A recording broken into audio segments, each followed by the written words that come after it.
Yeah.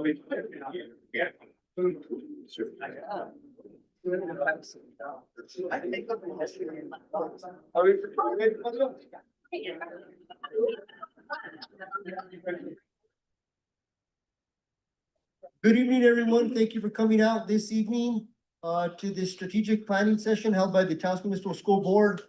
Tonight's going to be a wonderful opportunity for the board to receive input from the community, something that we welcome and we're looking forward to hearing. Whatever it may be, good, the bad.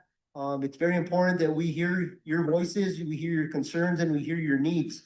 So at this time, we're going to go ahead and get started. My name is Mark Flores. I'm the president of the Taos Municipal School Board. We have Secretary Susan Trujillo present, Board Member King, and Board Member Naomi Concha, and we got our Superintendent, Dr. Antonio Layton. We're also being facilitated by Mr. David Chavez and Ms. Lily May Ortiz from CES. So we're here this evening for a Taos Municipal School Board of Education special board meeting. Today is Thursday, May 14th, 2026. For the record, it is 5:45 p.m. I would like to go ahead and call this meeting to order. If I could please get a roll call. President Flores, Present. Vice President Sprague, Secretary Trujillo, Present. Board Member King, Here. Board Member Concha. Here. Okay, if we could please stand for the Pledge of Allegiance. Superintendent Lane, if you don't mind leading us to the pledge. I pledge allegiance to the flag of the United States of America and to the republic for which it stands, one nation, under God, indivisible, with liberty and justice for all.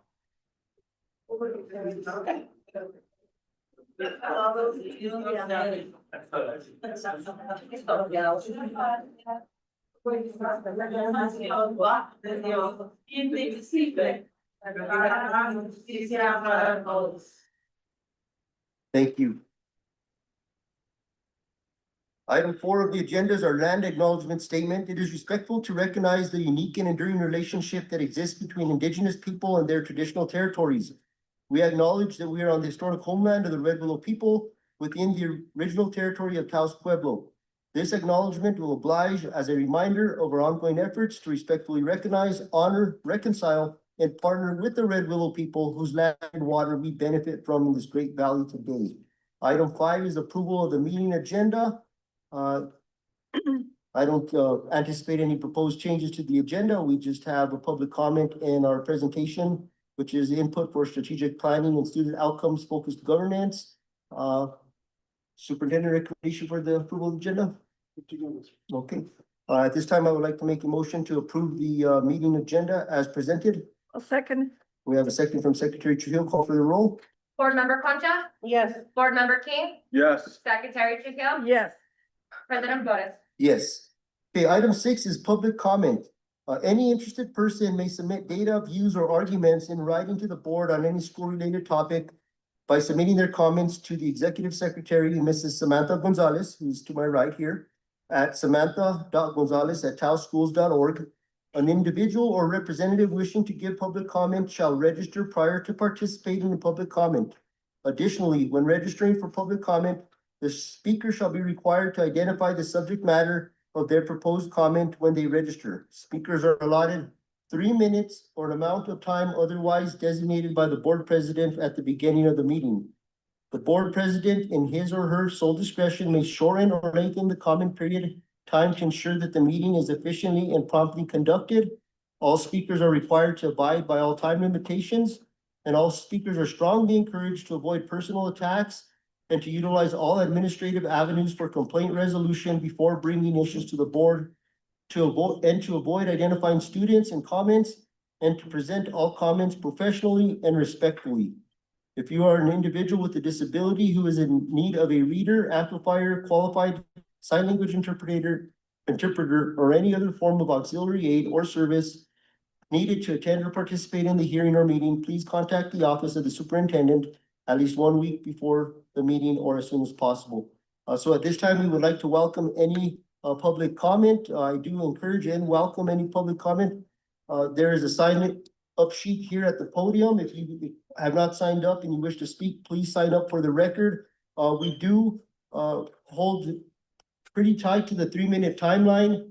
We will allow I will allow out of respect for you to try to finish your comments. And the purpose of that is so that we could conduct the meeting in a timely and efficient manner. So at this time, I'll go ahead and open it up to public comment. We do have already, it looks like about 7 individuals to speak, and I'll take this to the dais and I'll call out the names as we go along. So the first individual is Olivia Ortiz.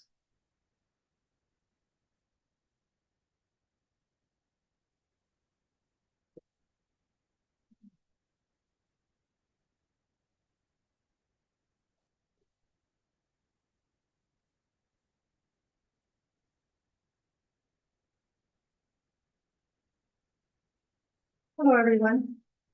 Board members, Superintendent Newton, everybody here. I'm Olivia Ortiz. I'm here to express my concerns as a community member and as a teacher. I've worked in the dual language program as a kindergarten teacher for 20 years at Enos Garcia Elementary, which may have been the first school, and I believe it is, to offer dual language instruction in Taos. In my experience, we were not allowed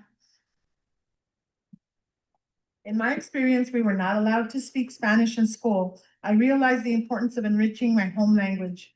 With the support of individuals that knew the power of knowing our cultural language and the benefits of being bilingual, rest in peace, Dr. Rudy Chavez, I earned a bilingual endorsement and have since become a lifelong language learner and teacher.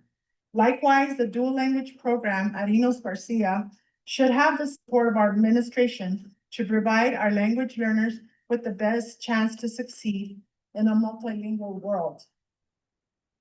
Research shows that knowing more than one language has been proven to enhance cognitive functions, improve academic performance, develop problem solving, and create thinking, among many other skills and cognitive benefits. Researchers have shown that the bilingual brain can have better attention and task switching capacities than the monolingual brain, thanks to its developed ability to inhibit one language while using another. This is something worth striving for. Parents, students, and families, past and present, have confirmed this by sharing many success stories with me, and more than likely with other teachers, about how our dual language program has been instrumental in their accomplishments, their students' accomplishments. I don't have access to all current and prior data. However, I'm sure you might. Hopefully, it was looked into before the decision was made to phase out the dual language program at Enos Garcia. Some of the indicators to consider may be: how do bilingual students score on tests? What are the graduation rates? How many earn a bilingual cord when they graduate? Oh, and speaking of bilingual cord, it takes years of hard work to earn this honor. Many students in our district have earned their bilingual cord, and some are being recognized for it tonight. The high school level students who have earned their bilingual cord and have been through the dual language program show more depth of knowledge of the Spanish language than those who have not had who have had heritage instruction or none at all. I'd also like to I'm also proud to say that one of our very own students, Judah Daffron, will be the valedictorian this year for the graduating class of 2026. The successes go on and on. I also have a picture here from that he's in, and look at the size of that class. With your permission, if I could show that. Learning more than one language can give students the ability to succeed in the global community. We often use the wording succeed in the global community in most of our school missions and visions. It is a detriment to our community, and particularly our school at Enos Garcia Elementary, to dissolve the dual language program. Consider the impact it will have when our cultural language is lost. Instead, language should be built up, expanded, by giving more students the opportunity to attend dual language classes. A recruitment process should be put in place by our administration before considering getting rid of this valuable program. I'd like to mention, as honorable mention, Dr. Gladys Herrera Gurule, who is also in the picture. An English language learner herself, understood the value of language. The value of language learning, and was one of our most vibrant and determined supporters. The program was flourishing under her principalship. Vital decisions such as these should include input from those most affected: students, teachers, parents, families, and our community. On the contrary, this decision was made without this input. And although we're just hearing about it now, it has been in the works for a while. A survey was also done a year ago, from which no results have been shared. No transparency. We have also done in the few little bit of time that we had when we learned about this, we also did a survey from our parents at Enos Garcia Elementary. If I could show that as well, maybe you could see the results to that. We can make a difference in the future of our students. They deserve to be bilingual, to keep the dual language program. Thank you. Thank you.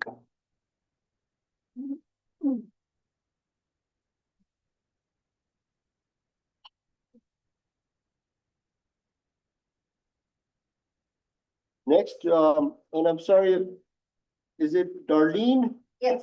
Yes, Franchon.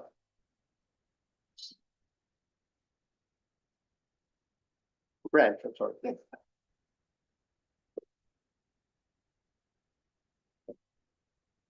I am also here on behalf of our students to retain the dual language program as currently is instead of phasing it out. I am a first grade teacher at Enos Garcia Elementary. My students are literate in both English and Spanish now. They write in English and Spanish.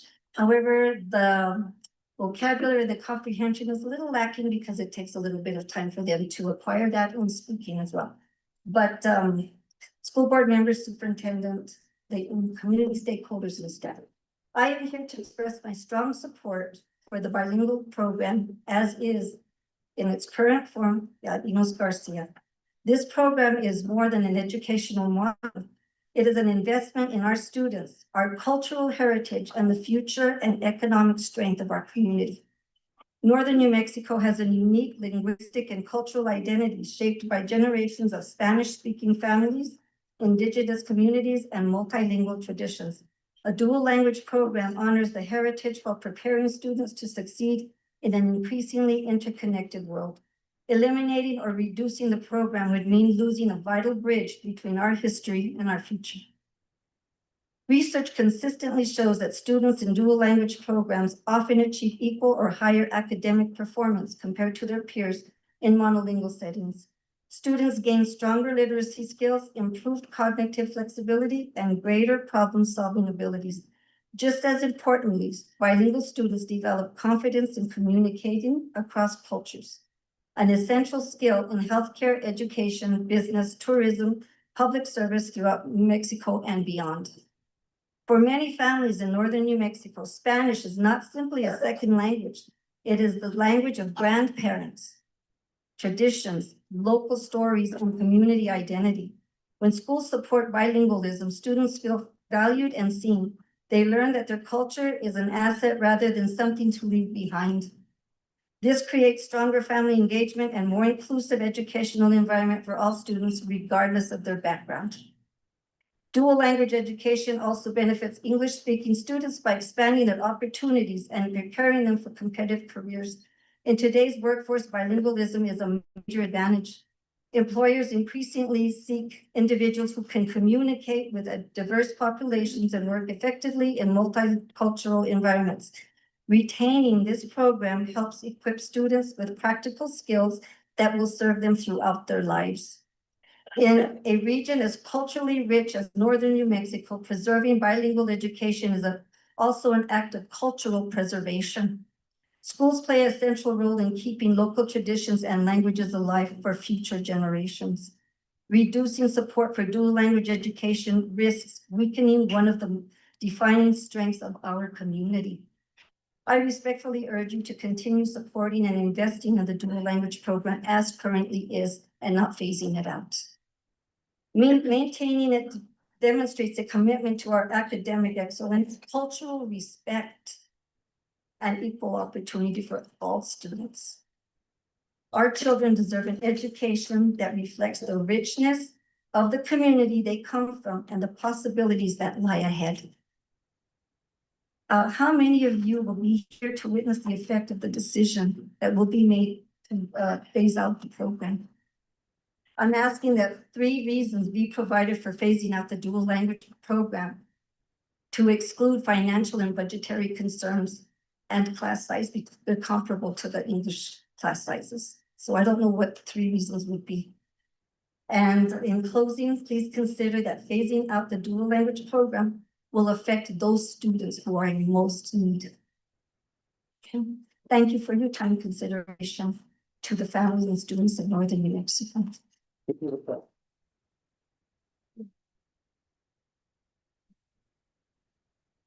Joshua Jaramillo.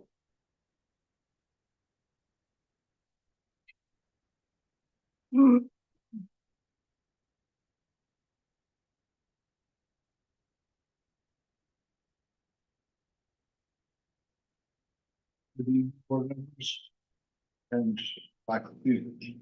My name is Joshua Jaramillo. I'm here in regards to my son and students who don't get the opportunities that they do actually need. My son has perfect attendance, has great attitude, doesn't speak with bad words. And I appreciate parents that actually have good discipline on their children. And so when I send my son to school, I know I can trust his word that comes back to me is either not for him or helping him.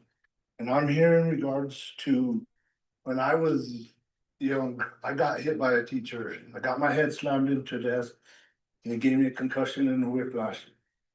There was nobody to eyewitness that in classrooms. And I feel like there's been a lot of bad attitudes. I'm gonna say bad attitudes. I'm not gonna name anybody, because we don't wanna name anybody, but it's.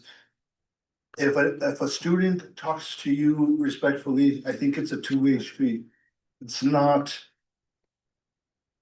It's not something that he deserves to be talked to back badly. I believe we need to have trust, accountability, protection, and prevention for all our students. Middle school should be a place for students to feel safe and trusted. Communication is a two-way street where mutual respect serves as the foundation. It validates maturity and reinforces a safe, respectable learning environment. Respect is reciprocal. That's what I was looking for a while ago. Reciprocal. If they give it to you, give it back to them. Cause I think that that's fair, you know, obviously if you're getting talked to badly, and I know teachers, you guys have it bad, there's a lot of kids out there with lack of discipline, but there's a lot of good students that are still not getting respected back. A teacher's respectful response it isn't just courtesy, it's powerful model of how adults should interact with others. I believe that cameras should be implemented in class to serve both teacher misconduct and student outbursts, a deterrent for bad behavior. This camera protection would provide an eyewitness for teachers, students who may be nonverbal or unable to report incidents. As I am a parent of a kid that's nonverbal, it's, you know, what do you just take the word for nobody other than the teacher, you know what I mean? So sometimes we need to look at the actual situation in the classroom. Why is the student failing? Why is he not successful? And sometimes, like I've learned here in this fourth semester is we got teacher burnout. We got a lack of student engagement because it is contagious. Once we get tired and we become moody, so do the children.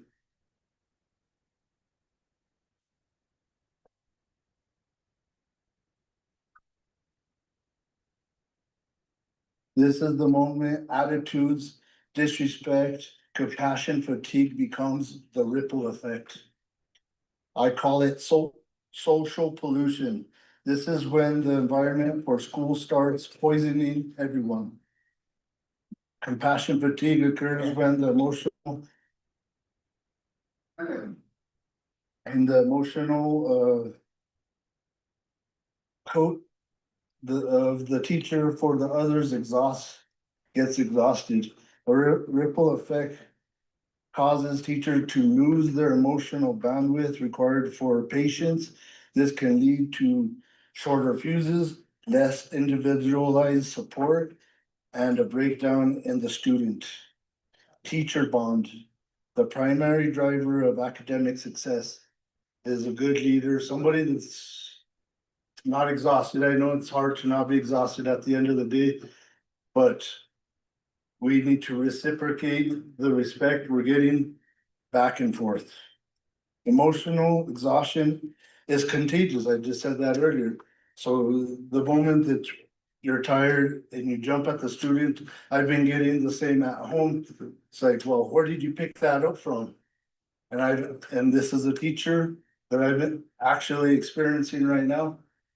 And I've reached out in emails and I'm still waiting for some in return, which I feel like they've been ignoring me. And that's why I'm here. I also would like to suggest that there should be some kind of prioritizing staff wellness, you know, helping them through these fatigued moments.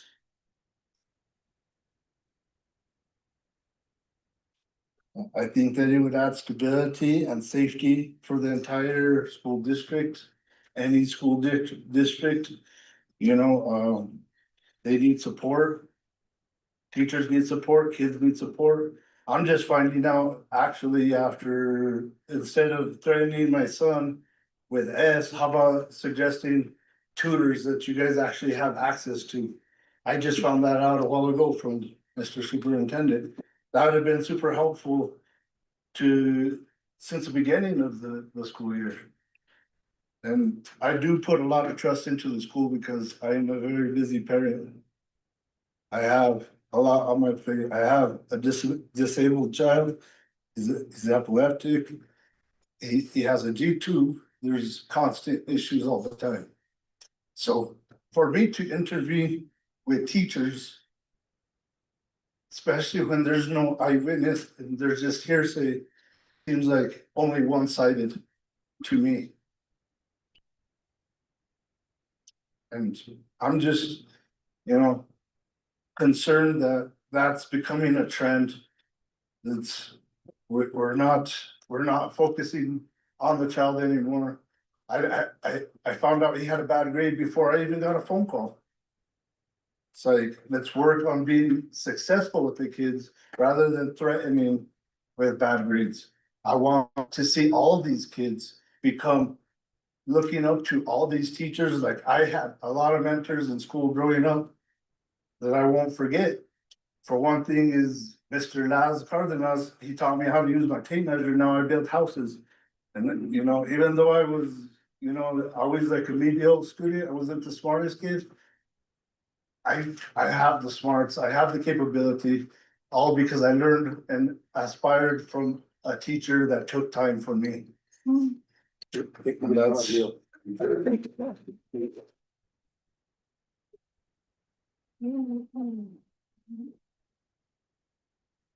Rissa, there?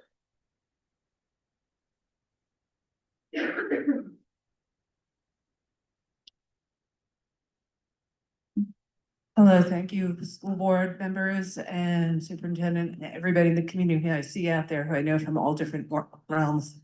Thank you for having this meeting. I'm here as a previous special ed teacher.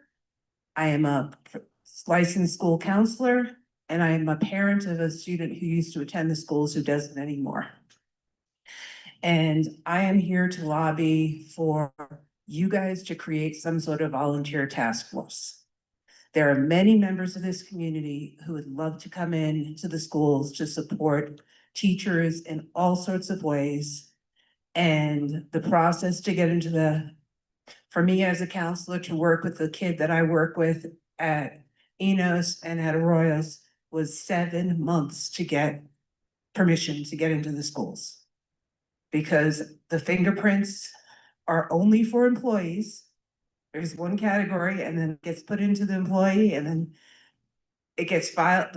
We don't have an employee with this name. We don't have an application, and the application got lost. I had to go and reprove that we did this so I could work with a kid. I beg the board to look at using volunteers in this community. I understand there's legislation, but that many other districts across the state have volunteers in their schools. We used to have grandmas in the classrooms all the time. When I was a teacher, they were helpful. I mean, they read to the kid. They were able to like sit with someone. We have tons of retired teachers who would love to come back and support our kids. They want to be there 1 day a week, 2 days a week. But we're not utilizing them. And with the amount of vacancies the district has and the amount of shortages you have, please start utilizing the volunteers and create a volunteer folder and pay for it. Pay for the fingerprinting. There are people in this community that $59 is a week's of groceries. They're not going to be able to do that. But there are moms, there are grandmas, there are people that have skills that would love to help out.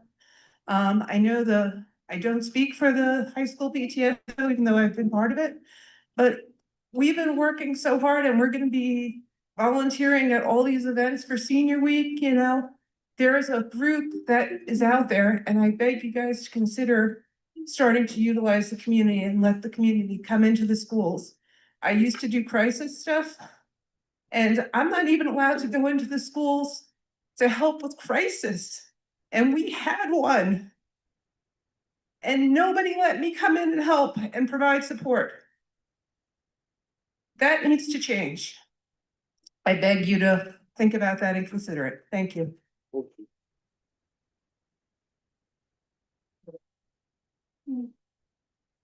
Patricia Alanis.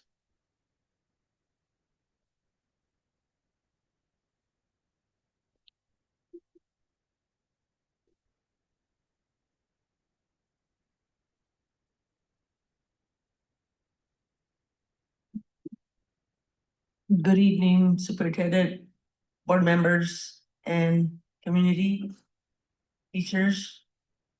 My name is Patricia Alanis. I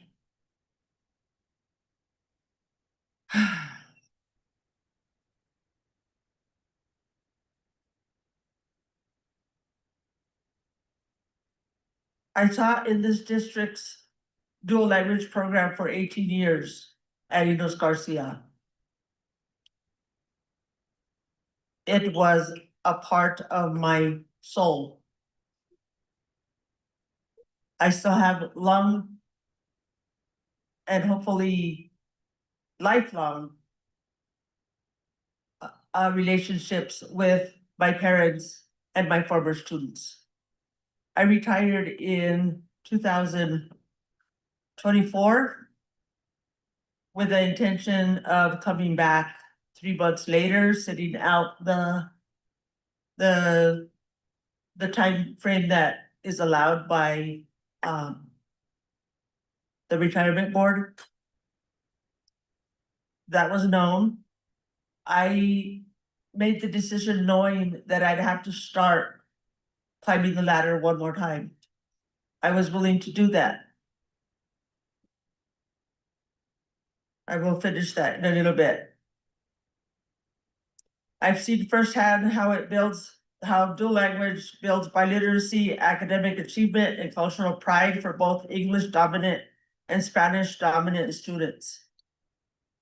Research consistently shows dual language students outperform peers in English, reading, and math over time, while also gaining valuable 21st century skills.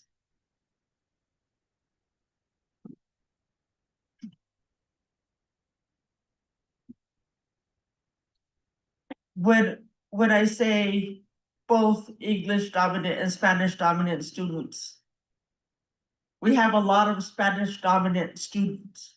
Students whose L1 first language is Spanish. And I've heard it throughout the year, throughout many years. Oh, they're just Mexican kids. No, they're not just Mexican kids. They are first generation Mexican American students who deserve the education that any student deserves. And by watering down the program, the dual language program, phasing it out, so to speak, is going to harm the community at large. These students, regardless of their first language, deserve a right to be in this type of program. I'm just going to close with just one more minute. I tried to get back in to finish my career in dual language. And I have not been able to get back in. Instead, in my place, and nothing against the teachers that are brought from Spain, they are wonderful people and good teachers. However, I have been displaced by in this dual language program by teachers from Spain. And that is definitely not what that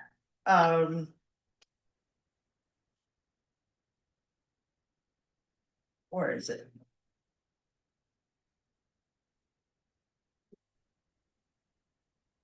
That is not what the policy for the reciprocal program through New Mexico Public Education Department is. There's a no displacement policy. New Mexico PED's own policy for the reciprocal exchange with Spain and Mexico is crystal clear.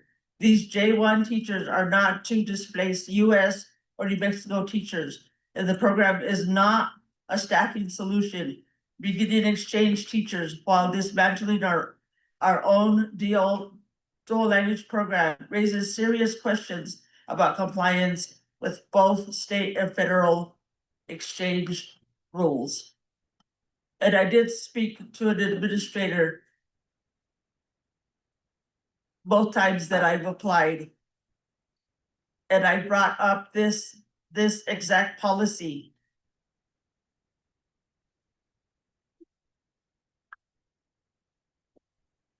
The policy reads, sorry. Exchange teachers are not supposed to support are only supposed to support existing bilingual world language programs, not replace experienced local educators or serve as a workaround for program cuts. Now, I end with this. This isn't about me. I just wanted to give you some background. There are teachers still willing to work within the dual language program. There's no need to put them aside. But when it's all said and done, this is about the kids. This program is needed. I myself have 4 grandkids. All 4 have, there's still 2 in dual language, 1 in Rio Rancho, 1 at Enos Garcia, and 2 that are already in middle school. This is a disservice to Taos and our culture. Thank you.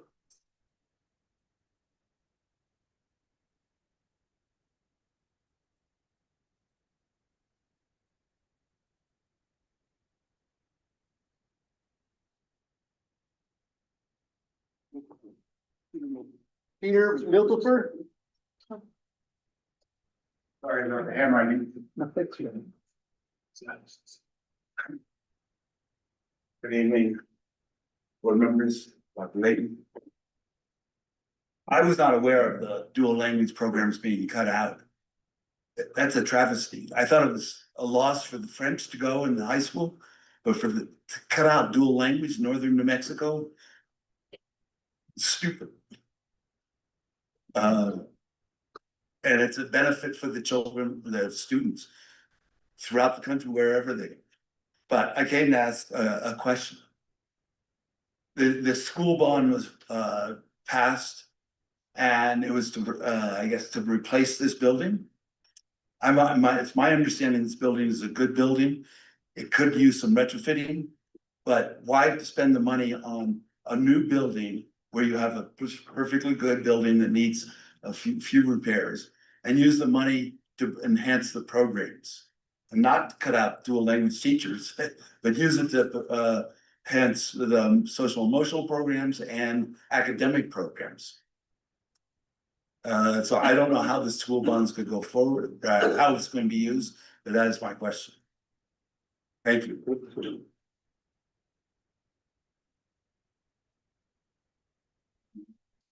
Margot Hurtado.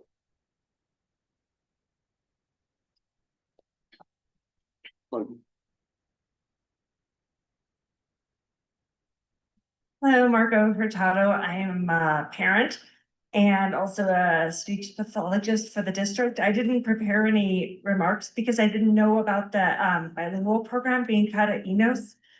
I am a parent of 3 children who went through the program at Enos. And when my daughter started in kindergarten, it was 90-10. So they had 90% of the day in Spanish and 10% of the day in English.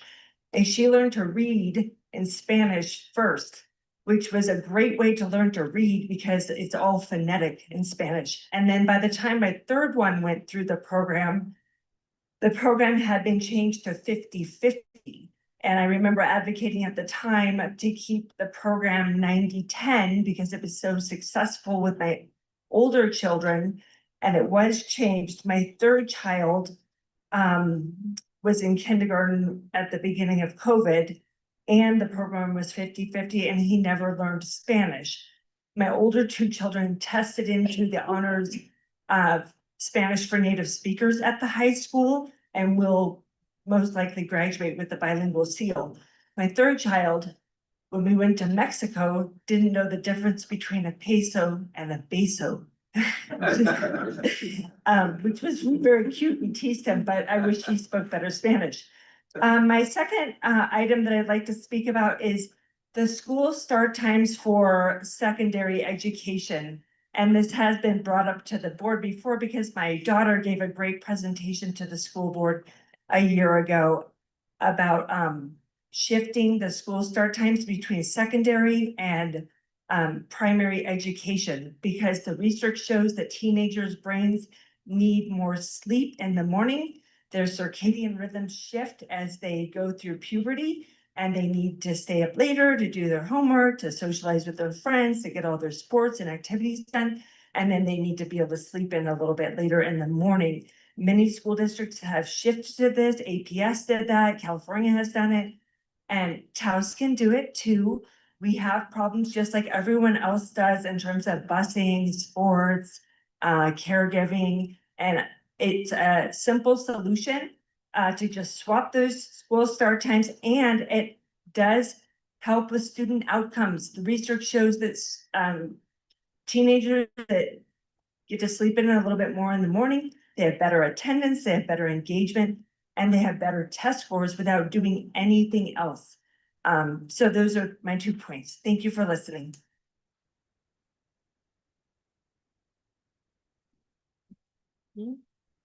Stevens Hall. Stephen Hall.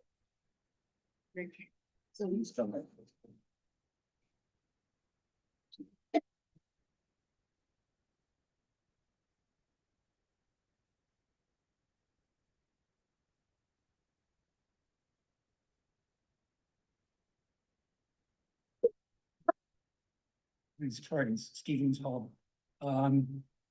Dual language, yes. Volunteers from the community, yes. School start times later, yes. I don't know about remodeling the school, but maybe possibly. Yay for all of those comments. I have questions about the New Mexico Vistas. And I also have a question, what does CES stand for? Can somebody tell me that? Cooperative Educational Services. Okay, thank you. I like to think that everybody has seen this. This was an insert in the House News, I guess, maybe 6 or 8 months ago. This. I also have a copy of the 23-24, the first one, the 22-23 doesn't look anything at all like this in terms of being able to understand change over time as far as I'm concerned. You have to do some real research to make sense of it, and that shouldn't be the case. What I would like to see is a district report that has the schools and within the schools, the different categories down the side. And up top, you have the years 22, 23, 24, 25, whatever. I know that methodologies change, unfortunately, and that makes it difficult maybe for comparisons. That's why I have less faith in numbers like this over time when they're not shown together. And you could do that over time. And after maybe 10 years, and after however many methodology changes, think about the distortions that may set in. It's just something to think about. And I would like to be able to look at it in that manner. The first report that came out was more legible. And I don't know who was responsible for this. I don't know whether the school formatted this and gave it to Taos News. Did Taos News do it, or did the public education department send this to Taos News? So that's a question that I need to get answered. Anybody that's looked at it, if you've looked at it, I hope somebody else out there feels the same way. As an example, 22-23. That's the first one. Math proficiency that year was 26%. This year it's 22%. This is for Taos Municipal Schools. So that tells you that's a 4% drop over 3 years. Reading proficiency is up 2%. But I've had to write that down myself in order to understand it. Now, math growth, reading growth, regular attendance, college and career readiness. Math growth in 22-23 was 3%. Here it says 48. What does that mean? New Mexico is 50th. This is growth percentile measured for students in grades 4 to 8 that show improvement on the MSSA math test compared to peers. That doesn't tell me anything. 48 says nothing to me. But in 22-23, math growth was 3%, reading growth was 4%, regular attendance was 58%. That's dropped to 57%. College and career readiness is down 2%. That's over 3 years. I'm not trying to be critical. I'm simply asking to be able to read and understand this data. And it's difficult in its present form. I guess that's about it. I've been thinking about literacy and numeracy for a number of years and began speaking about it about 3 or 4 years ago. I am so grateful to see the emphasis on literacy and numeracy and critical thinking. I'd like to see more of it. Maybe I'll be one of those volunteers, I don't know. But I'd like to see this data, and even previous data. I'd like to be able to go back as far as testing, as far as you have reports for testing, even though methodologies have changed. I would like to see that information. Gracias.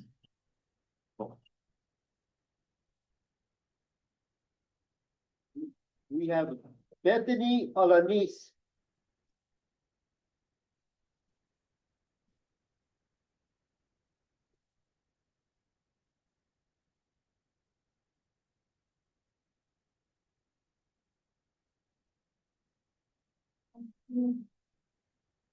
Please excuse my voice. I'm getting over a cold.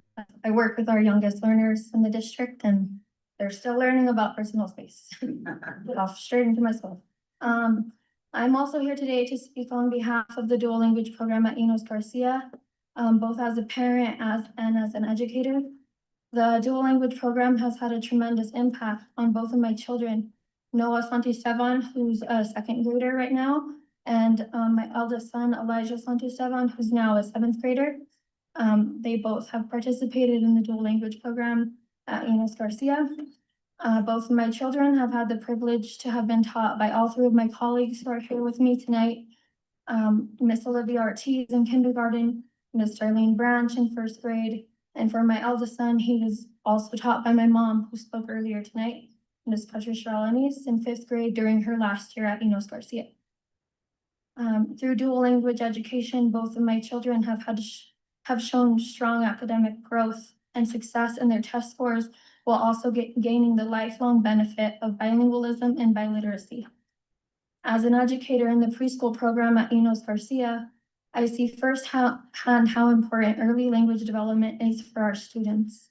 It is deeply unfortunate that the district has decided to phase out the dual language program, and I have become aware that there will not be a kindergarten dual language classroom offered to my students next year. This decision is extremely detrimental to our students at Enos, especially our English language learners who thrive in an environment that values and supports both languages and cultures. I am especially concerned for the preschool students I currently teach, as they will no longer have the same opportunity my own children had to participate in this highly beneficial program. I also worry that many families will begin seeking other schools in our community that continue to offer dual language education, resulting in the loss of more students and families from Enos Garcia Elementary. The dual language program is not only an academic advantage, but an investment in our children, our families, and our community. I strongly urge reconsideration of the decision to phase out this important program at our school. And I also want to add that this discontinuation of the program is not of public knowledge to our community as of tonight. And it just leaves me to wonder why it hasn't been made public ahead of tonight's forum. Thank you.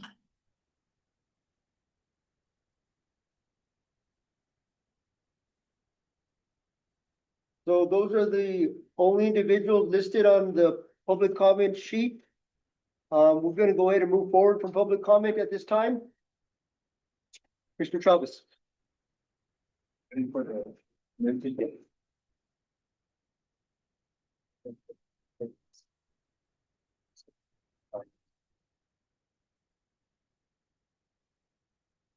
Good evening.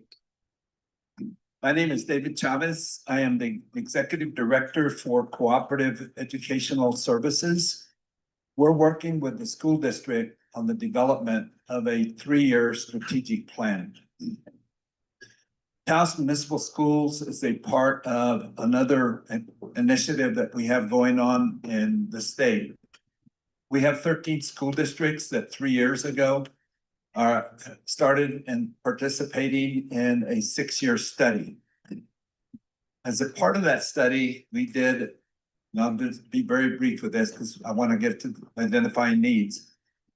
As part of that 6-year study, we did a comprehensive audit of all of the 13 school districts in the study. We hired an external consultant to do that audit.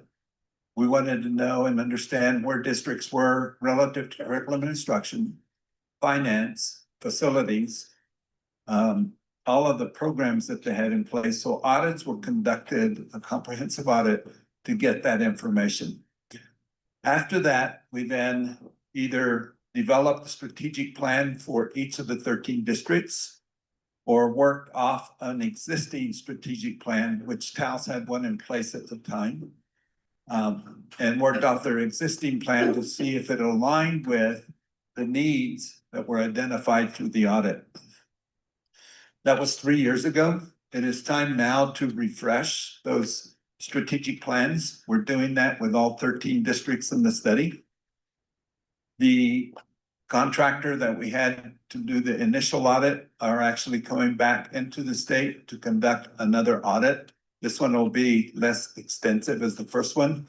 It's going to focus on math and English language arts instruction. Those are the two focus areas of the study. It does not mean that we don't pay attention to the other curricula that's offered in school districts, but math and ELA are the ones that impact the other curricula more often than not. So this evening's meeting is for us to collect needs as you as a community see them for the school district. So the first part of this evening's meeting is we're gonna ask you to identify a need. And then as we exhaust the list of needs, we'll take a short break. That will then allow us to make copies of the needs that were identified. We'll reconvene, and when we reconvene, you see the tabletops here. Please go to the like group or the representation, the group you represent here within the community. So if you're a parent, you will come to this table after the break. If you're in administration, to this table, you get the idea. They're labeled for that reason. When you identify a need, we're just gonna ask for the identification of a need. We're not gonna ask you to elaborate. The time to elaborate will be during the time that you're in your small groups. That'll give you an opportunity to prioritize the needs that are identified here this evening.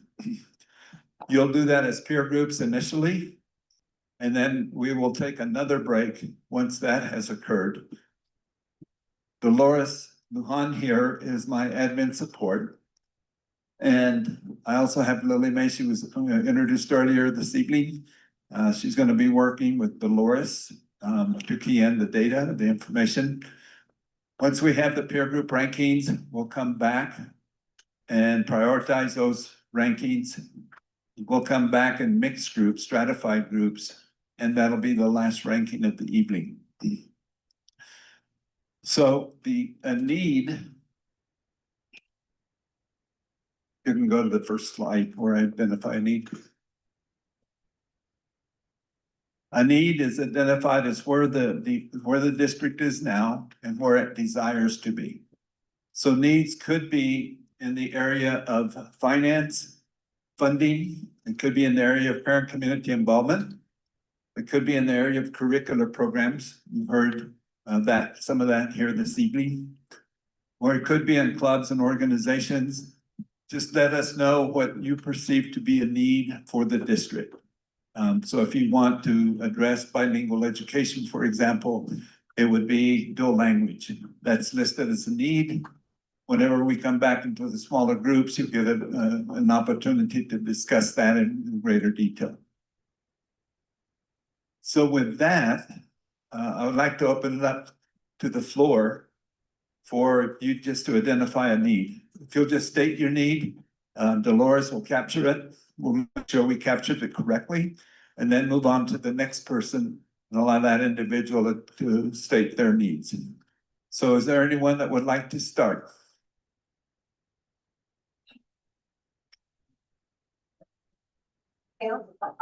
Yeah.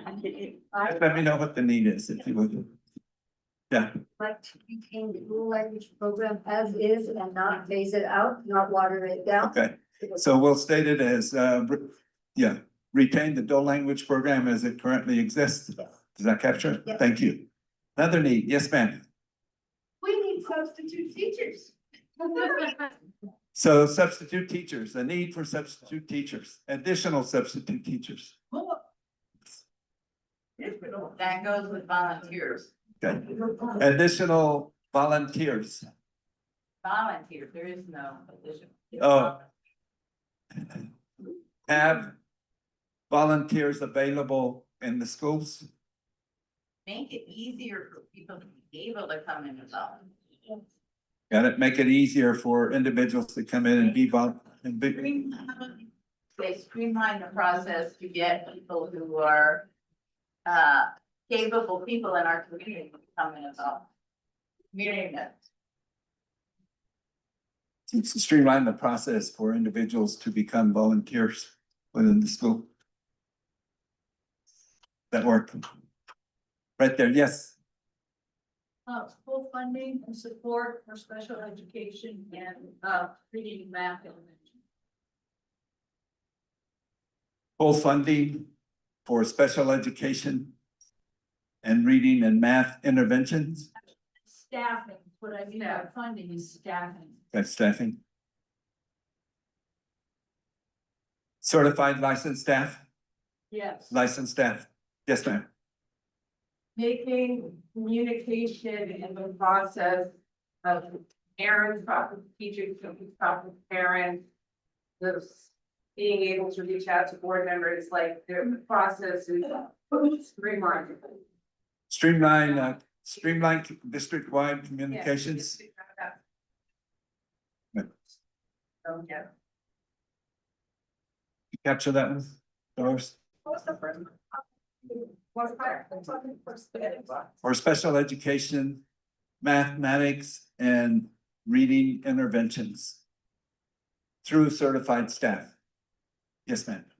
Invest in social emotional learning coaches for all staff and administration and students.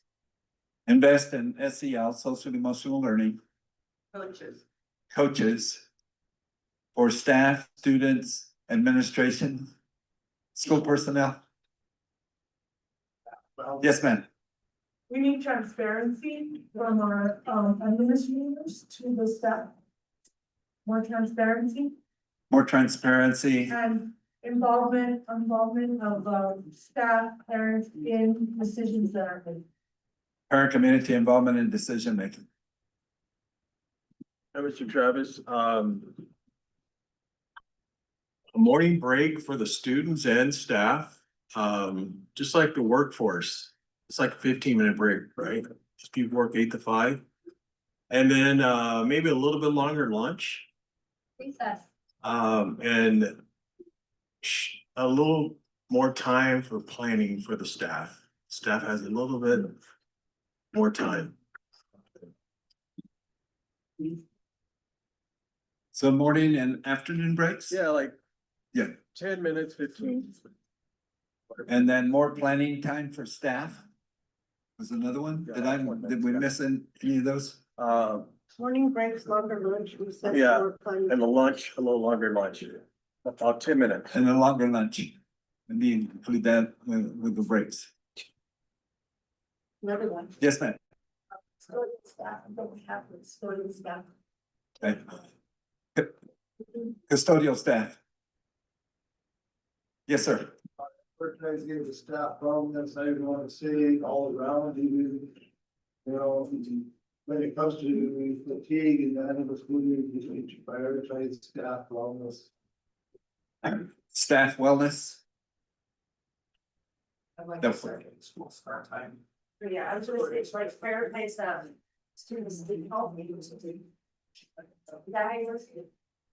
Well, just a better start for teenage circadian rhythms. Consider a later start time for secondary students or just district-wide? Secondary students. I have another one. Yes, ma'am. Alternative settings for students who are not functioning in a regular classroom, so probably an alternative setting for those students in an academic alternative setting. For students who are having trouble functioning in a regular classroom. So it's an alternative study Alternative setting. setting, she captured it. Alternative setting for students who are not functioning at in a regular classroom. Yes, ma'am. Establishment of a financial literacy program. Yes, ma'am.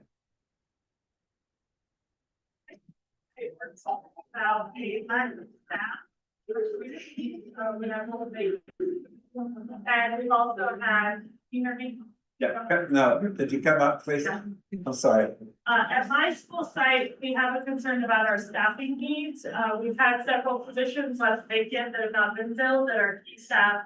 And we've also had positions terminated, and so we have a an issue with classroom load, and expectations of teachers. And so, I don't know if you'd like to bring that as adequate staffing. How about adequate staffing to meet student FTEs, Yes, and to me. full-time equivalents? So the challenges in our area is that we're a very rural school site, and so we fall into the category of having like a very small enrollment, which makes it challenging to have. Oh, I see. Yeah, Some grade levels that have more students than others, Yes. and staffing becomes an Yes. issue. Yes, and so, but we. I don't know that I should go into all our details, but we have At not. this been time, running yeah. Full staff, and it's very challenging at our school site, and it's really about, are we able to deliver a good quality education for our students because of that? So we'll list staffing needs, and then when you get into your smaller groups, you can elaborate Okay, and maybe clarify that thought. thank you. Thank you. Other needs? Yes, ma'am. So. As a counselor, I'm thinking, what do the students need? And the students need. A lot more emotional support. They need ways to streamline communications with teachers. And, I mean, we just had Canvas go down nationwide, you know, you need redundancy, there has to be backup ways to communicate. For the students, if something happened like that, you know, how many of them are having anxiety, how many of them got notifications about what the next step is? There needs to be some backup communication for our students so that if they have questions, they know who to ask, they know how to. Who to approach each. So with providing greater advocacy for students to include communication, Include students with all of this, Yeah. we need that, you're there. provide opportunities for greater student advocacy. Students need more emotional support, ways to streamline communication with teachers.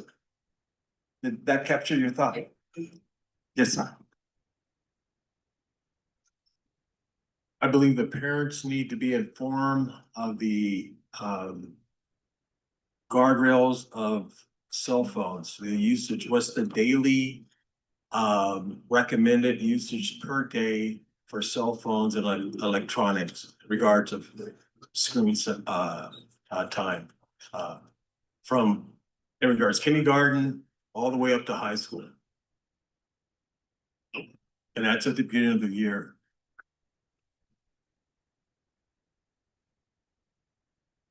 And at the beginning of the year. Yes, sir. We need a procedure for maintaining co-curricular programs across staffing careers. What I mean by that is if you have, say, a drama program and the drama teacher retires, good chance that that program is just going to be axed. But we need to have a way to keep these programs alive for the students across staffing changes. So maintaining instructional programs, co-curricular programs. There's no problem maintaining sports, right? I mean, if we lose a football coach, we're gonna get a football coach. But if we lose a drama teacher, there's no guarantee that we're gonna fill that position for the next year.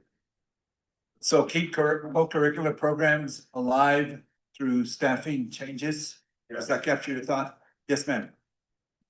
Okay, so I think we also need to have programming for our students who don't meet the educational requirements of athletics. They need programs to go into after school as well. For the most part, those students don't have anything to do after school. They should qualify for it. So extracurricular programs for students. I was going to say that non-sports, things besides sports in the afternoons for kids for.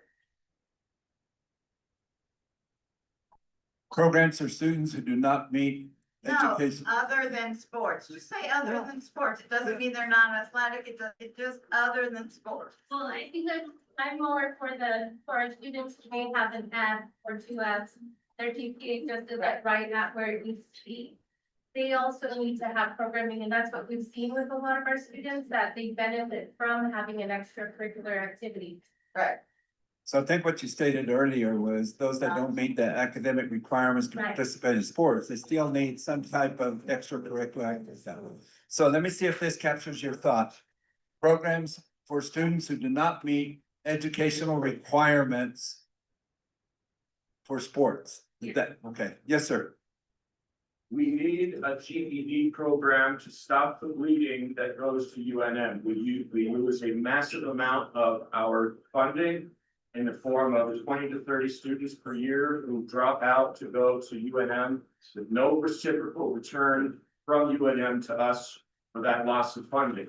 If we have our own GED program, then we can keep those students in the district and keep the said money that they bring. So GED program for the district? Yes, ma'am. The GED program. We need stronger, CCE concrete for our students, where they actually have an introductory course, a concentrator course, instead of 1 year course, along with some certifications for them to be able to get a job when they graduate. So a stronger CTE program pathways for students that are aligned with the National Career Technical Education Program. They include middle school as well. Oh. Start them there, and then. How about K-12? Yes, ma'am. Ensure accountability across the board in upholding IDEA requirements and faith, and IEP visibility across the board. Like whether you are a teacher, staff, admin, everybody needs to be together in the same boat, in upholding IDEA requirements for our students. Did you capture that word? Can you come up and state that? They're not capturing this. Could you come up on to the mic, please?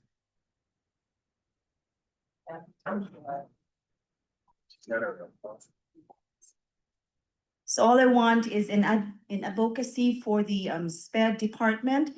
We need to have initiatives or polished system to ensure staff accountability, staff across the board, in the accountability of upholding IDEA requirements, providing FAPE and IEP implementation to address compliance. Thanks. Got it? Another one. Yes, ma'am. We need to we need to recruit our students back from charter schools. Because a huge part of our funding reduction is due to loss of student enrollment, which has caused problems everywhere, from every program. How do we recruit our students back?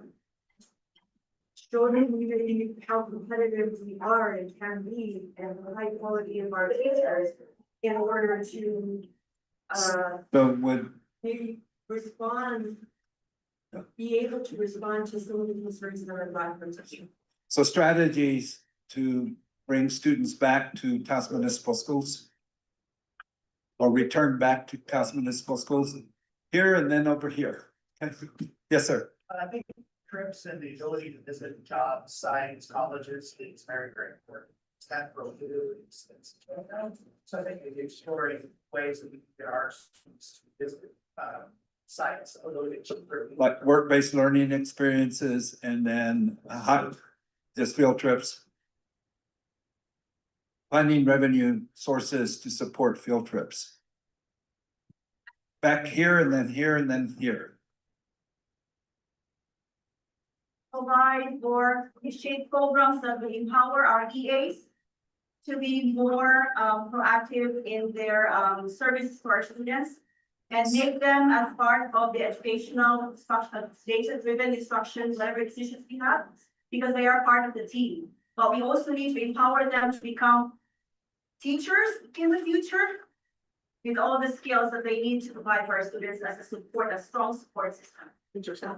So strengthening the educational opportunities for instructional assistants to get them to function at a better level in the classroom, but also to continue on and possibly become a teacher. And to advance them from level 1 to whatever level is Okay. required. Over here. Comment, so, considering funding revenues for transportation for students within our district to service our own students. So school to school, the very expensive charter bus within our own district. So and that deals with transportation. So providing transportation for students District. to commute within the district. And over here, I think we talk a lot about intervention and sometimes we forget about enrichment programs. And I think if we had more enrichment programs, we would have more students coming back to the Taos Municipal Schools. So yes, intervention is important, but so is enrichment. providing more enrichment opportunities for students. Yes, sir. We need to start a conversation with the town, county, state, whomever, to create more affordable housing for employees to move to town. Because people can't afford to come here, and that's why you don't get staffing that we need. So the way that affects and impacts the district would be through teacherages. So I don't know if the district has teacherages, so. Look That's why I at, say we need to start a conversation, because the district doesn't have funding to create housing on its own. Okay. We don't get that kind of budget, but we've got to do more with people that are adjacent to us. providing teacher and staff housing. I mean, teacher and staff I mean, housing. yeah, staff housing. Yeah, okay. Because our custodians, everybody is making a. Got it. Thank you. Yes, ma'am. Have to find a way to address the math deficiencies in our K through 12. 8% proficiency in math for a district cannot. So programs and strategies to address math proficiency, From K through 12. K through 12. Kindergartners, they're okay, and then we start, look at our numbers, then they start dropping in math. And by the time they enter high school, 8% proficiency, they graduate high school, 8% of them in math. You can't put it on the high school when we're sending kids to the high school. Got it. Thank you. Another need. How many do we have? 29. Other needs.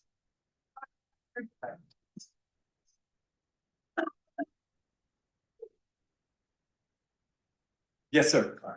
Our community school program, that's, Jim has on families and for all those out of funding, so I think just addressing that.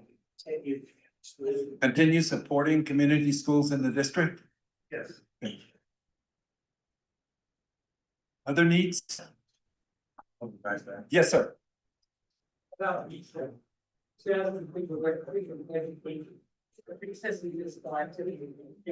Recess and physical education.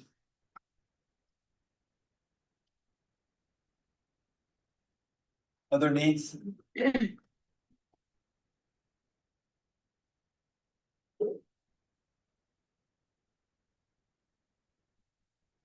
So education for preschool. Special education teacher for our preschool. Right. Special ed staffing for preschool? Yes, ma'am. Yeah.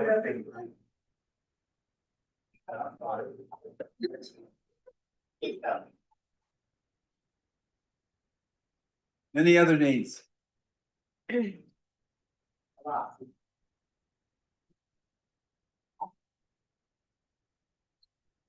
Yes, ma'am. Or C2B initiatives. Polish? C2B or C2B or child find initiatives. Polish or C to B? I think that's what you said, polish? Yes.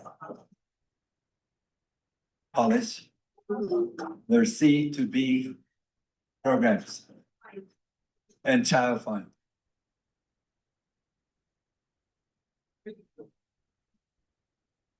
Other needs, yes, ma'am. These are effective course opportunities for students. That's what makes them want to come to school. In middle school, I attended APS schools in Albuquerque. We had something called exploratory arts. And it was like 6 weeks. We had third period was exploratory arts, and you went to the forest, to Hillneck, to woodshop, to everything the school had to offer. And it helped you as an individual decide what you were really interested in. So that you would pursue, I mean, guys had to sing in chorus and they didn't think they liked it, and a lot of them found out they did. You know, and people learned to sew and like. You need more electives to begin with, but giving them an opportunity to explore everything in a non-judgmental way helps them find things that they're more interested in and never thought they would. More electives for students. That captured your thought? No, we want to make sure we capture your thought. So more electives for students to explore. I'm assuming explore different career paths. Classes, but create an exploratory arts program. Exploratory arts program. Yes, sir. Yeah, I'm continuing to highlight programming, besides just sports. Programming stuff. It's been a lot of community events that, community schools that's supposed to come out the year. There was no, regular machine, so very, very important because a lot of those residents, some of the needs that I'm hearing, our community has. And we're able to address those through community schools, but we haven't had the opportunity to, highlight, all of the great things that we're people use. So have opportunities to recognize students in addition to sports, but involved in other activities, including academics. That capture it? Yes, ma'am. For professional development in addressing or refreshing our minds regarding SPED laws and processes. So what about we be more inclusive and just say, provide greater opportunities for professional development? Okay. Other thoughts? When the acronyms, if you can translate for those of us who know.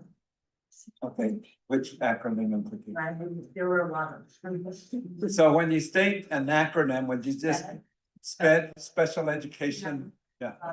Yes. Yeah. IEP, individual education plan. So when you state, and please call out what the acronym stands for, if you would. Thank you. Other needs.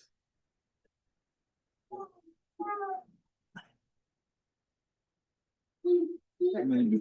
27, 37. So we have 37 needs. I'll give it, yes, ma'am. For the kind of building. How to manage care for buildings, things that need to be improved.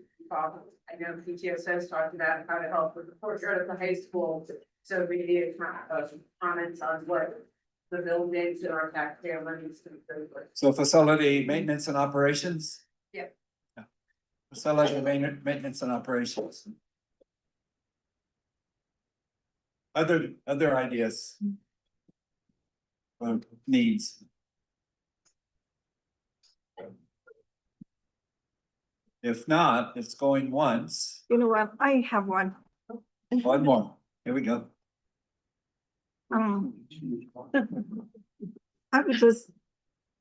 would just like for the teachers or anyone that is interested in what the schools are doing is to attend our meetings, either by coming and joining us or on Zoom.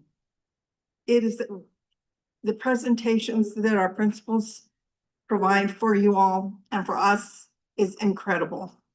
But it would also lend itself to comments that you all have, concerns, so that we hear, you have a voice. We want the voice of the teachers. We want the voice of the parents. And that is important to me. But I'd like to share what I am receiving from the schools of what the teachers are doing, the principals are doing, the children are doing.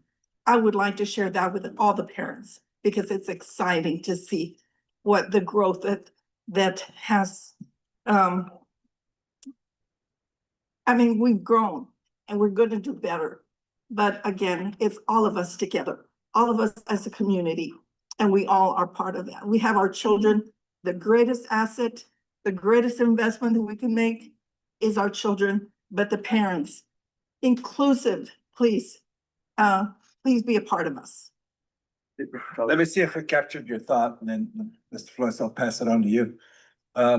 Community parent staff involvement. Not necessarily in board meetings, just wanted parent community involvement Well, in our meetings, and board meetings. yes. Okay. To visit. That's how it's stated. I just would like to echo Secretary Trujillo's comments. We do have our regularly scheduled board meetings and we do have an opportunity for public comment. I know we're all busy. We have full lives, but it is an opportunity for the public to come out and speak and address any concerns or needs, and we would like to welcome that. But one thing that I'm seeing is I see value in everybody being here tonight and having this opportunity to speak. And I would like to see the school district have or host public forums at least once a semester and have them regularly scheduled so that as we move forward from year after year, the community knows that they could come out maybe at the first 9 weeks and the beginning of the third 9 weeks we'll feed them, bring them out, and continue to conduct these type of meetings. So, President Flores, thank you. Let me see if we captured your thought, President Flores. All public forums once per semester. Yes. And it seems like regards absenteeism with the students, the parents and teachers conference is more frequent, maybe every quarter. You know, the first quarter, it seems like it's done and you're just getting started. So more encouragement of parents, teachers contact and really looking at when the student is absent, not really putting it on the teacher. The parent or the guardian, whatever the case may be, is contacted and there's a meeting. Mr. Travis. Greater outreach with parents to address student absenteeism. Tutoring stipends, so more Okay. tutoring. Tutoring stipends. Yes, ma'am. I think there needs to be an agreed and implement a strategy to get more community involvement. It's great, but why aren't we filling the whole thing? I think along with the parent community involvement, create strategies to increase parent community involvement. Other needs? Yes, ma'am.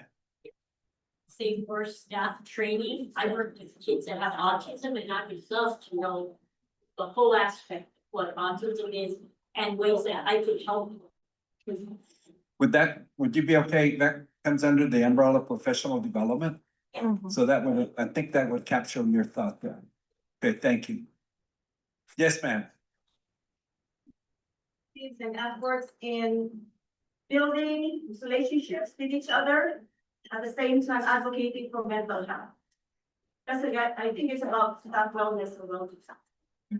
I think we might have captured that in under the staff wellness. Thank you. Other needs?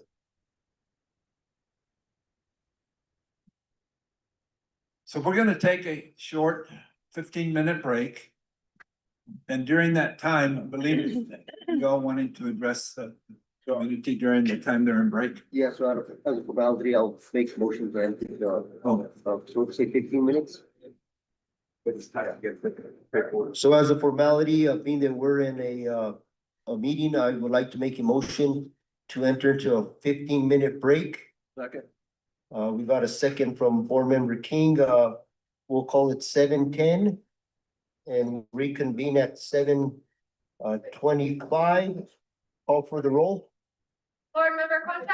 Yes. Board Member King? Here, yes. Secretary Trekell? Yes. Vice President Spright? Yes. President Suarez? Yes. So 15-minute break, 7:25 will restart.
Okay, we gotta do that again. Okay, motion to come back into session.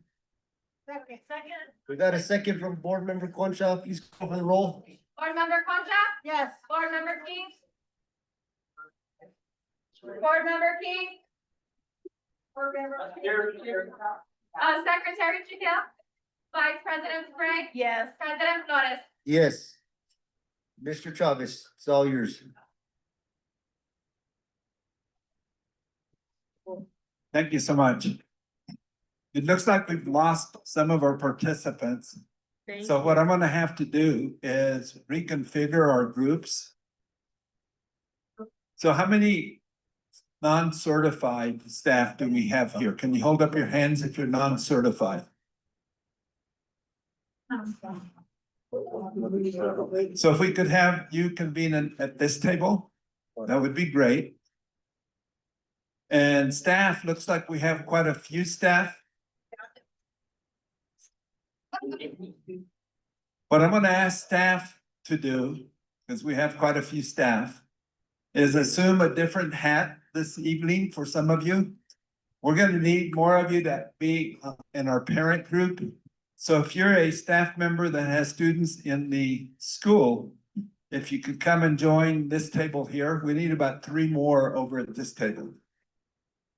And you're gonna wear the hat of a parent. How many community members do we have? Okay, that'd be great. Got another parent volunteer, great. Got another one, super. So we have our non-exempt table over here.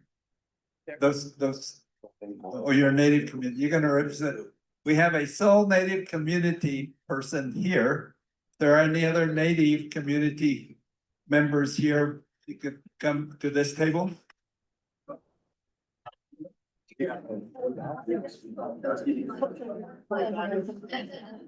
Then board and administration will be here at this table.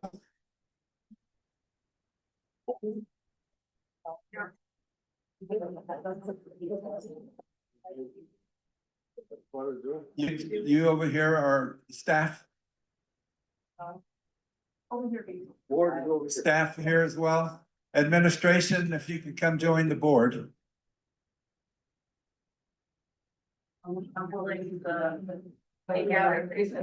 Whom have I left out?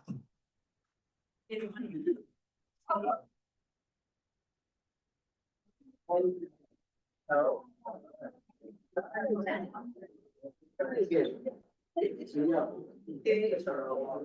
are you?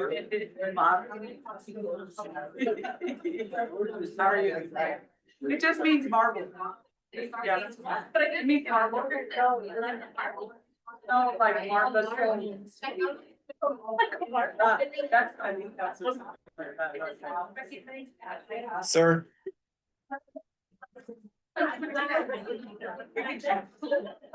Here's your assignment. We have a total of, if I could get your attention, please. We have a total of 43 needs. What you're going to do is you're going to need to take a facilitator at your group, and they're going to record your prioritized needs. So that person, once you get through with ranking your needs, you'll come to Dolores and give her your sheet. So not have a person at each of your tables serve as the recorder. This works better if, rather than assigning each individual to rank, is do it by consensus. Rather than having individuals rank, do it by consensus. So what you're gonna do is you're gonna assign 2 points. Here's your assignment. You're gonna assign 2 points to your 13 highest ranked needs. You will assign 1 point to your next 8 highest ranked needs. All of the rest of them you will assign a 0 to, okay? So there'll be a total of 21 needs that you will rank. Together, 115. I'm sorry. Yes, yes, no, collectively. It works better if you do it by consensus and have someone record, if you go down each individual need and just determine whether you think that's a 2 or a 1. So we'll give you 25 minutes to complete this part of the work. 13. Yes. 13 will get 2, you'll assign 2s to 13 of them, and then 1 point to 8 of them, 0s to the rest of them. You're only turning in 1 sheet, so you'll need to reach consensus on those 21. And then the last 22 are 0. Yeah.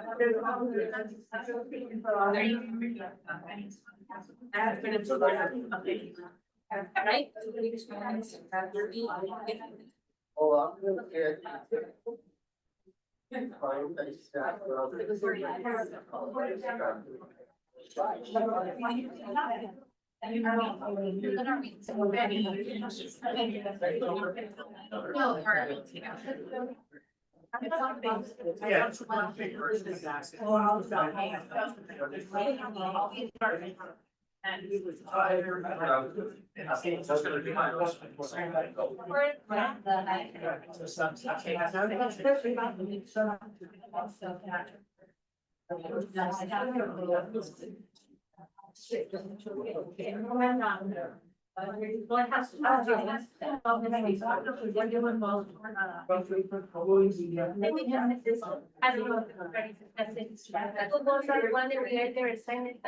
The numbers, the one is that if we have, the 13 that are.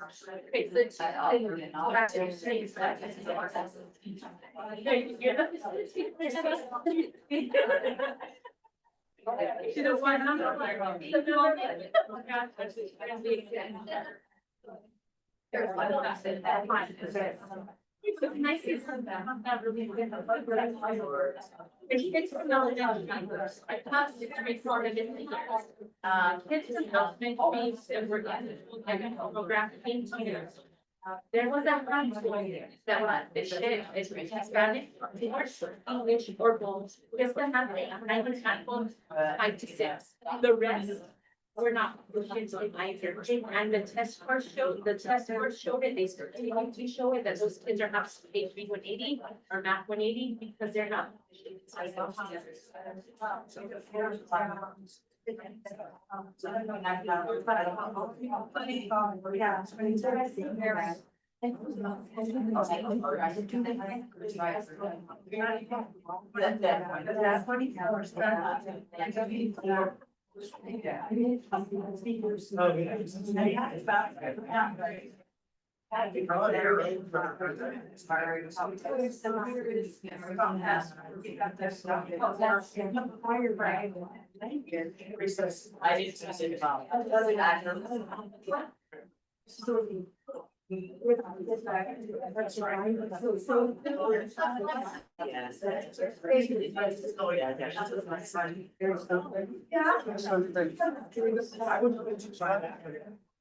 said 25%.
That is great.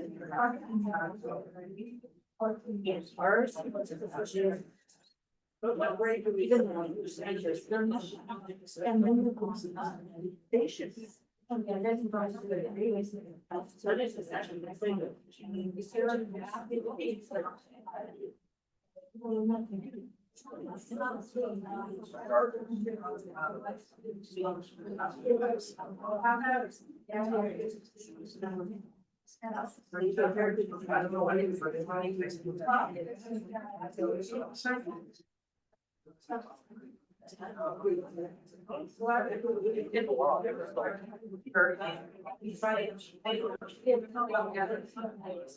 We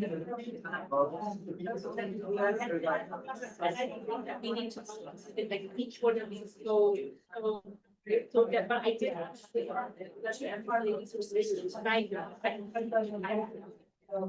did it, but I said my bill said, what do you mean?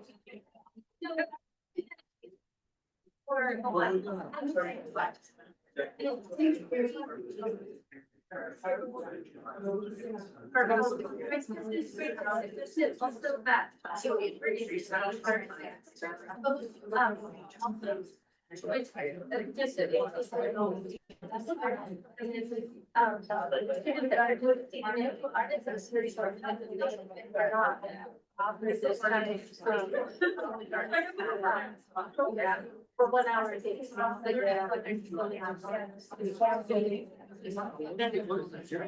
so a zero is not a priority, so the 13 clients are the next and then zero would be the rest of them. We're not prioritizing those at all.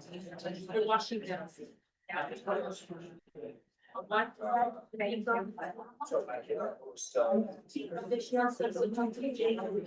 Well, that's it. Yeah, like it's not like.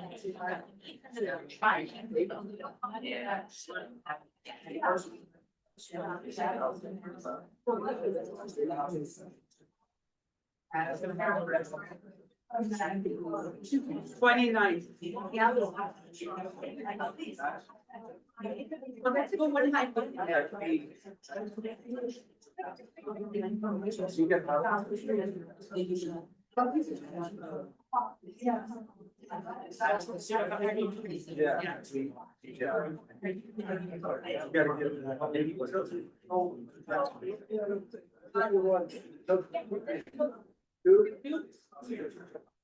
Well, it's finished, I processed the volunteer.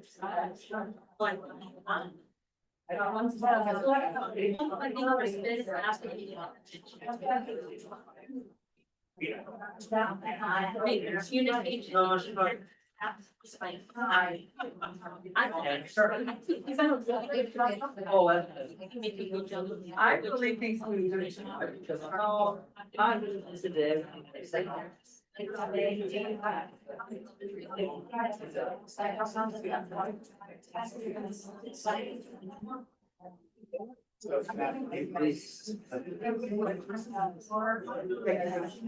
Keep a lot of parents understand that they should go to their teacher first and then go to the principal, but a lot of them just come down. And I'm like, did you try to? You know, there has to be that.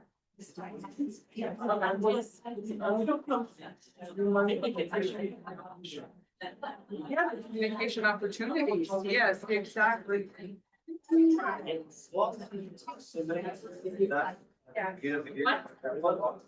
Oh, yeah, we do that. We have an assembly annual.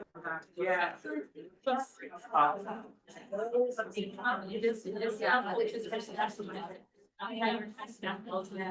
And 17 goes with 6 as well. Those are all the wellness kind of. I see all the big stuff. I mean, there are.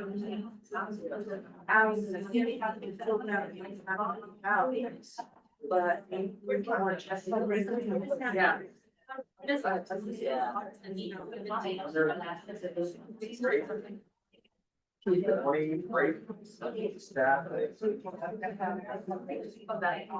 Although. But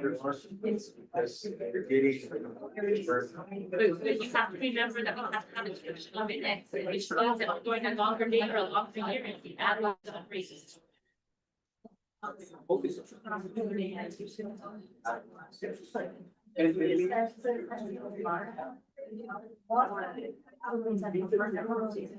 Yeah. Like, West Side High School. Yeah. That's like big great sizes. But it's, yeah, it's what you can read, it's have to right here. So if we're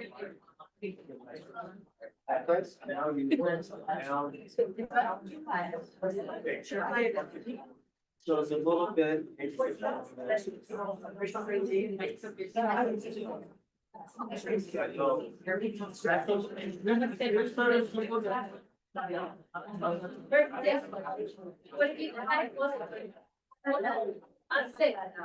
What? Well, you're gonna have. You're now. 6, 12, and 17 should go together. Yeah. They're just. And then the rest are things that they all. 6, 12, and 17 is all SEL, and staff, that's all. So like staff bonus is up here and those other two are like substance of that. Yeah. I mean, it's two. Yeah. So 6 is a two. Yes. Yeah, they would go with. To them, why we did for the. Right.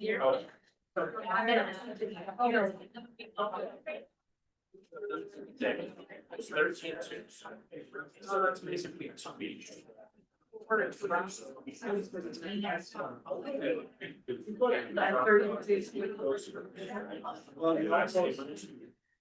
then the next person goes, then maybe I said, right? And then there's centers, there's 8 ones. So you can suppose go around. Right, so that way we don't have to. This was said like the. I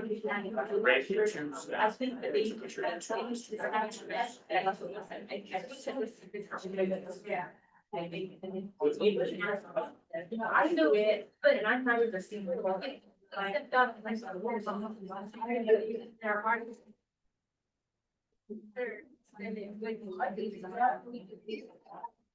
Like there were one on that one. I would still want to. What, the transparency? Yeah, that's fine.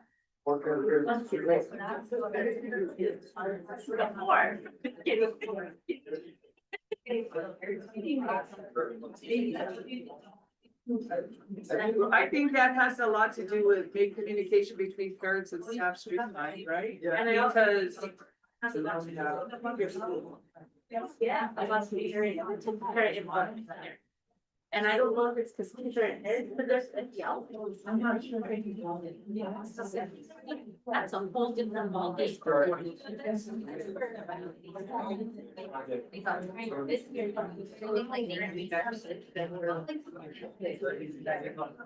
You can't get to me. Are you?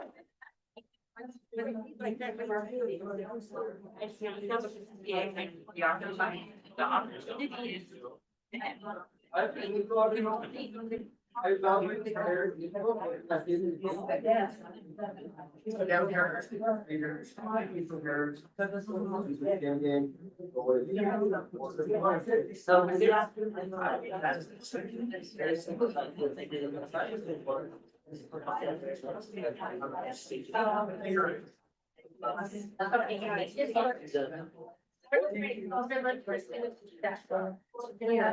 That would be a longer period. Yeah.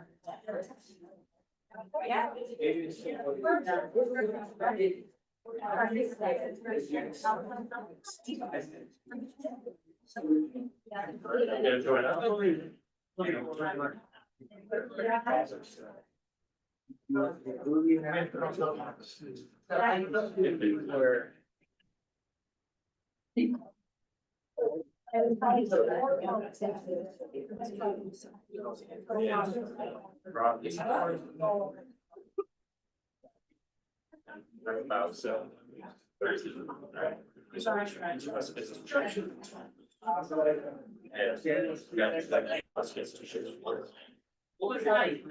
planning for we could. Worked out. Zero. Versus like. Yeah.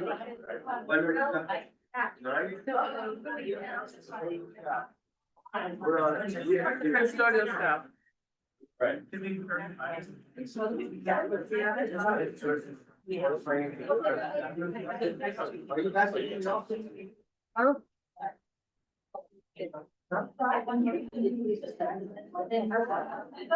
Among other.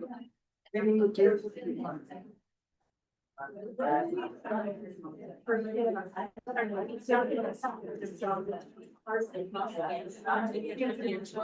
a one, we go like that. Let's do a one.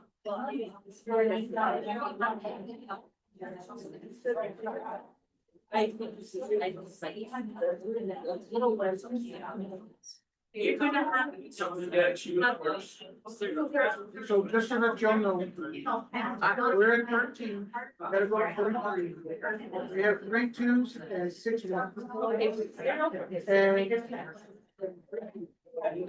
I don't assume Mike for my school, because my parents are there at 7:30.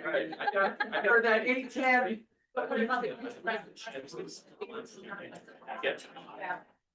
Or they get off the bus.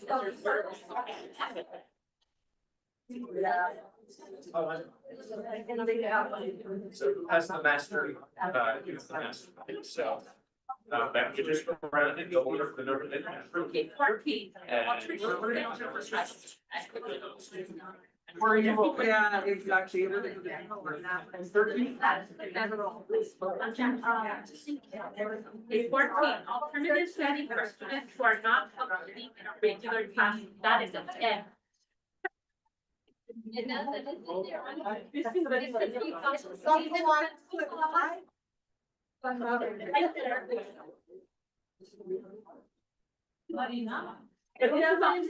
It's for students, but are like, well, not necessarily that they're having to leave, like right now we have those processes. Yeah, and it's changed year by year. Because they just have those in a normal customer. If we put it. Does that include elementary? Yes. Does it always just include secondary? Okay, because when we talk about this, it's only for middle.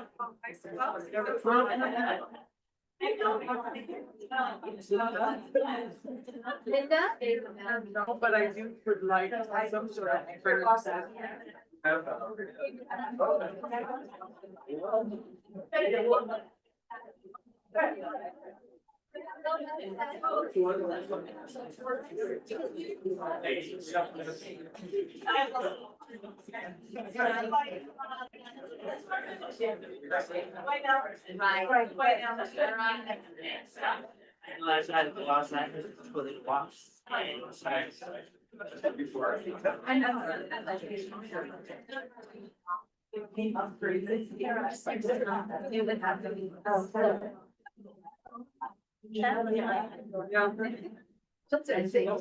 yeah, but 0, 0. Now, just, I think, so, number 16, there's no such thing as a student. I think it's adequate, 13 staff.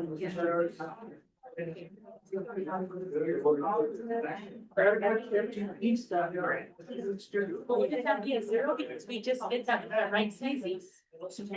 But we just did that. That's nice. Yeah.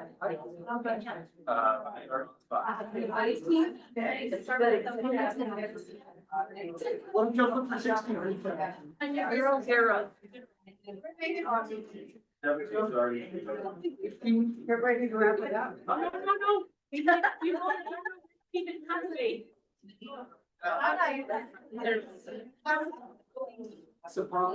There's no 36 hours. They all say. And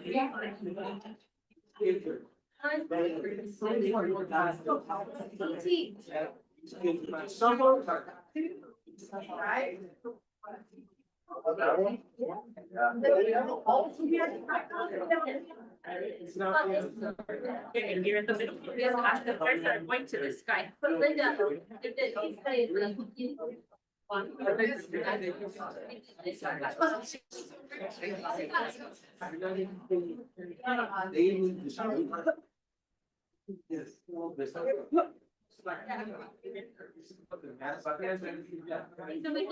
okay, so I'm reading it wrong. So two.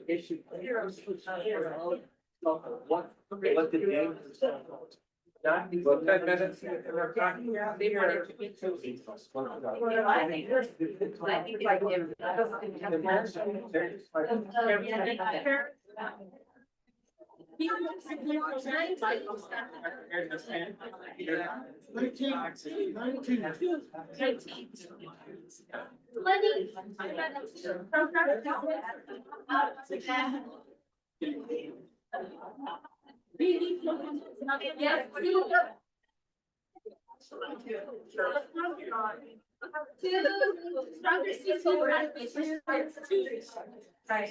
Advocacy for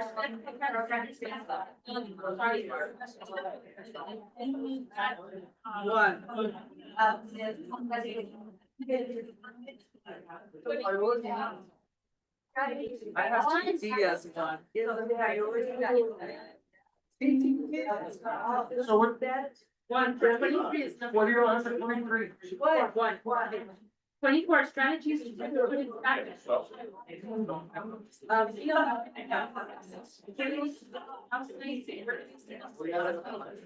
But this, so 25.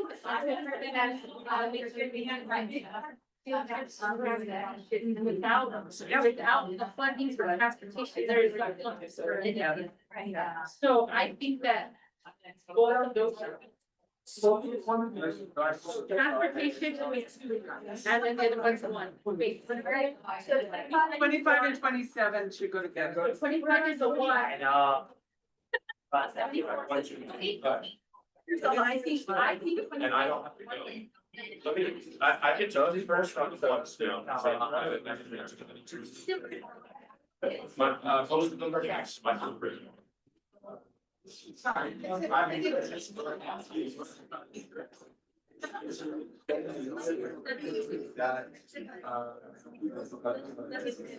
don't know. I put 25 and 27 together as one. Yeah. 28 or 2. Okay, just to let you know, we only have two more to do. Huh? Yeah, 3. Why is our PhD program a 2? There's 18 kids. Because we should, 18 kids. we should have, but we should have, that's 18 heavily. That's one teacher. That's one teacher. That's one teacher or two. It's not 18 FTE. SDGs. It's teachers, yes.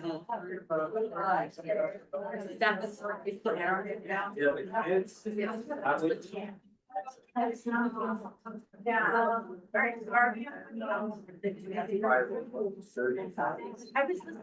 What did you have for 26? You only have one more two left.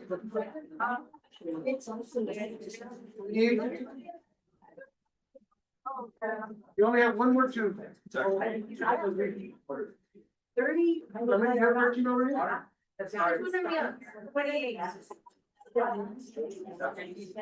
Time's up.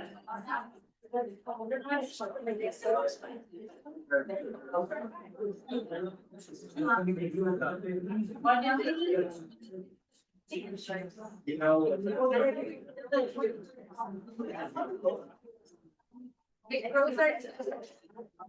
I was created the climate. That's it.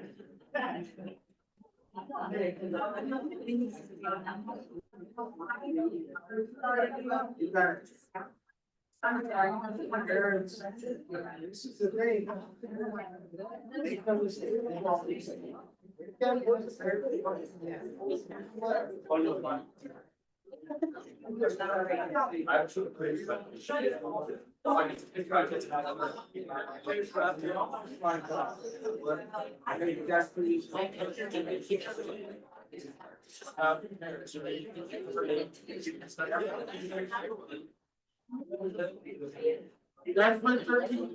That's our last two.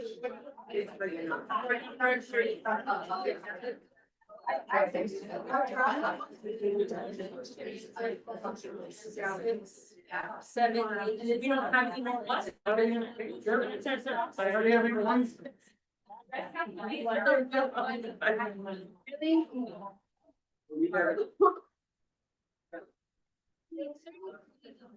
Folks, when you get done, if you'll bring your compiled sheet over to Dolores so she can record it. And please don't leave. We have one more session of this, and that won't take as long. That will take about 15 minutes to complete once we get you the sheets. And then we'll be done. That'll give you the highest ranked needs for the district once we get through with that last activity. April, I'm just saying, please come to the question. Take care of this. No.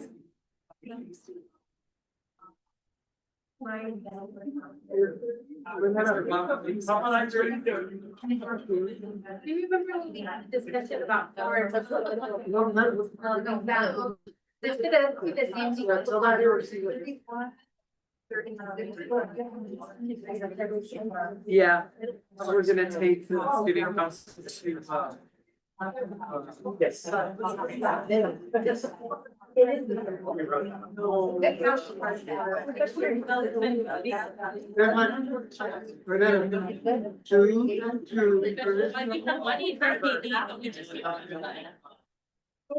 Colors and stuff. Yeah, the old bowling alley, exactly. And then some of our kids are.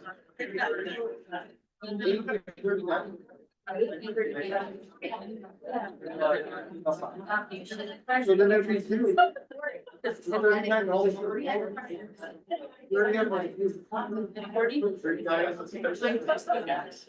That's really.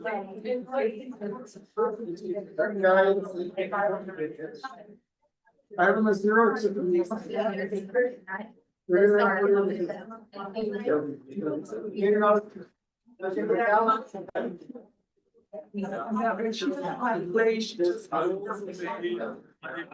good.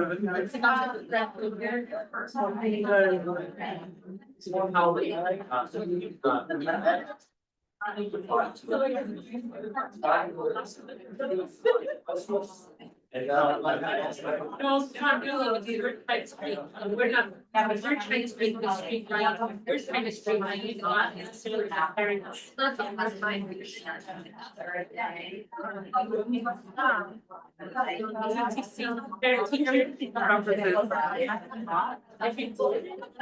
We didn't have it in the spring.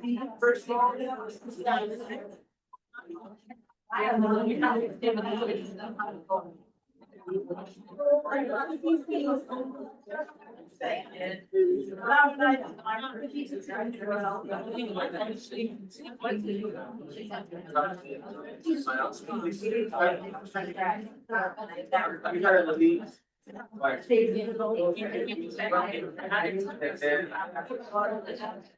has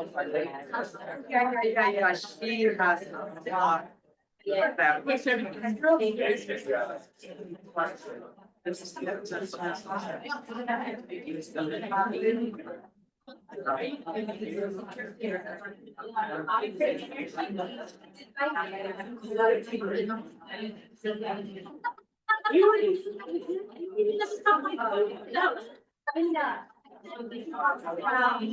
Yeah.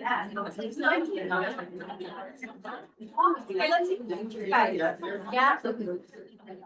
You ready? One, two,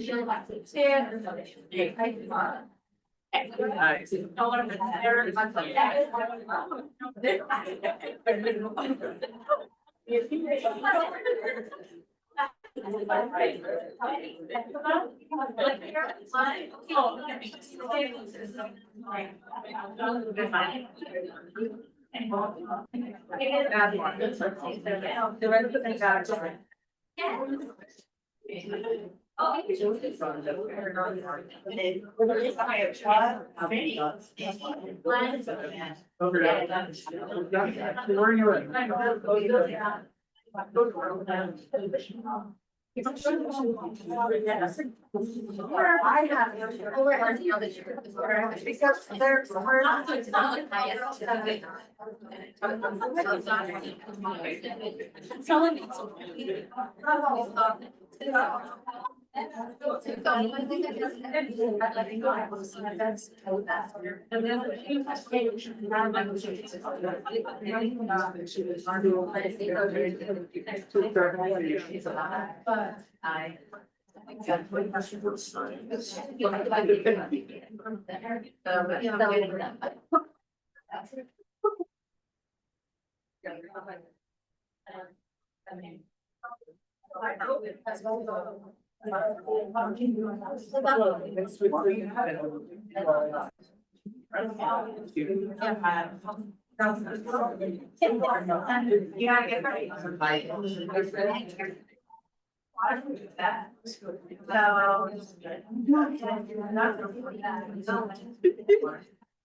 Yeah. My best friends used to be there, they're just like very adventurous. One of them lives in Iowa, and the other one lives.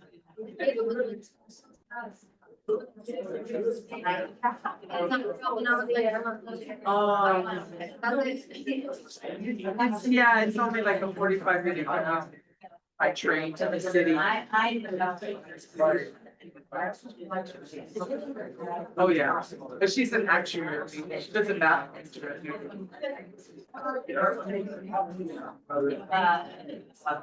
And my other friends are the accountants.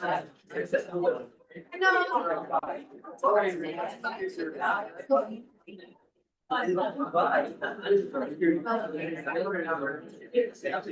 sure it's a company, it's not a university.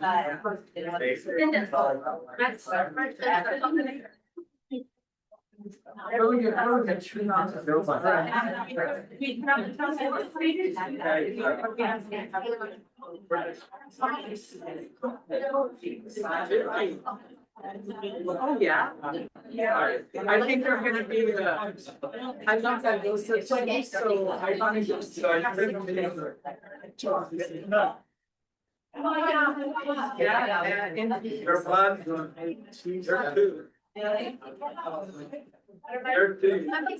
Yeah,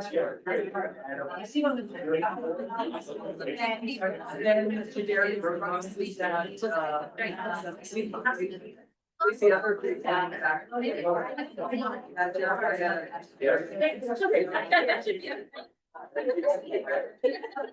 Yes, not the old line.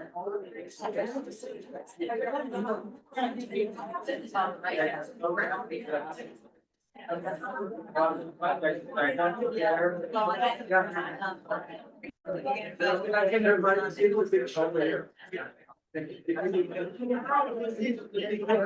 ESPN lost out on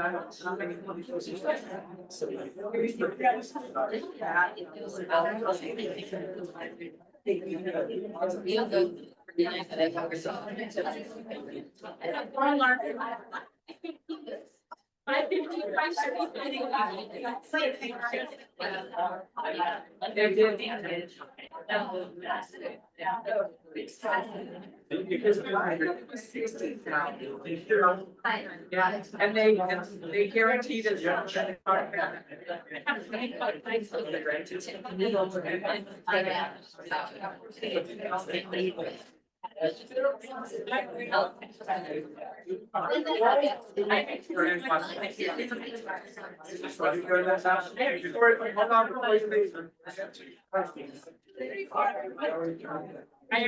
You're gonna number off 1 to 5. I numbered the tables 1, 2. 5. So you're number 1, Dr. Blake, you can turn the table over there. You're number 2, are you in this? You're running the meeting. You're number 2. Number 3. 4. Number 5. 5. Number 2.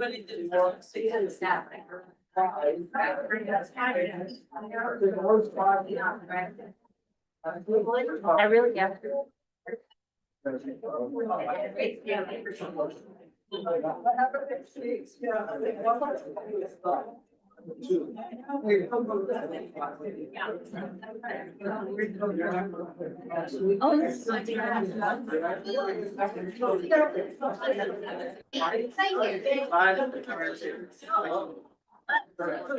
In there, come on.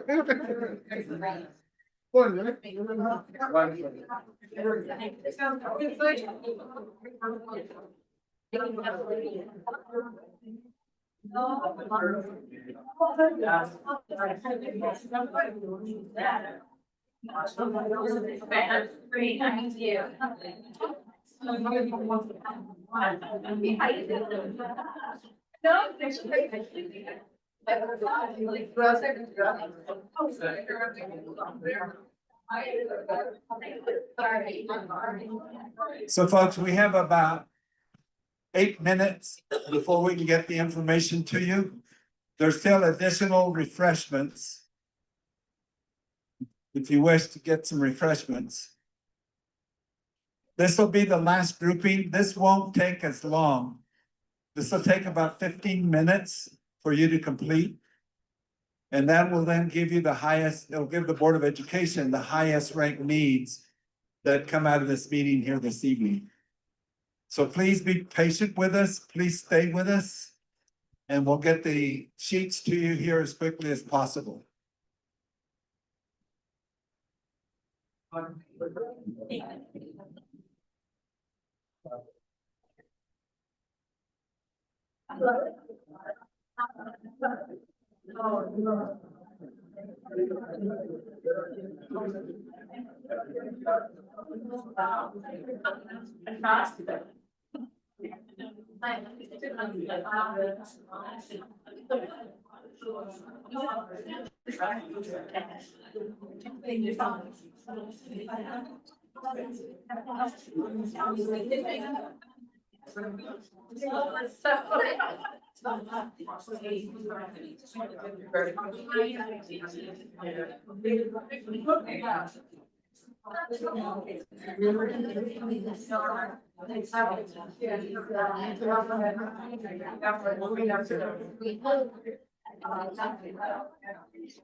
That was fine.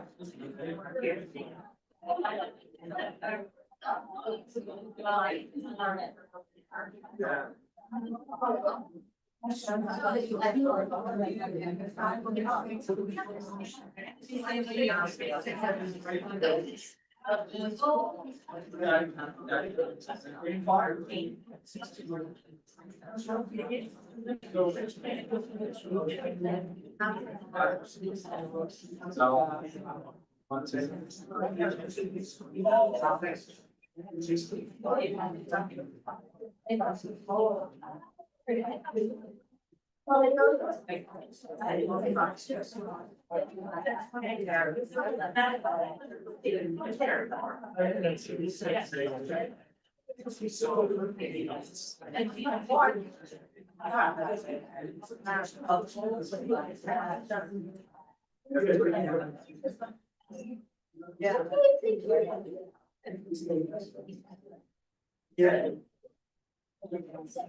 Oh,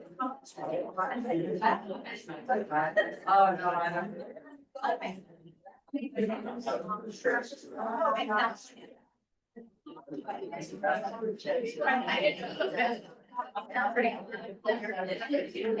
Well, always do a little sweater.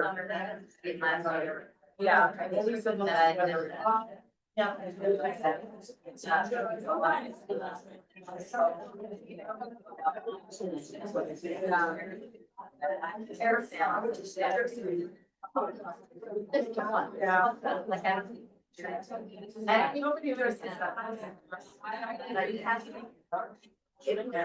So we're gonna go through the same process we did the first go round. Only this time, you're going to prioritize, give 2 points to your top 5 highest ranked needs. Give 1 point to your next 3 highest ranked needs. And the rest of them will receive zeros, okay? So 5 receive 2 points.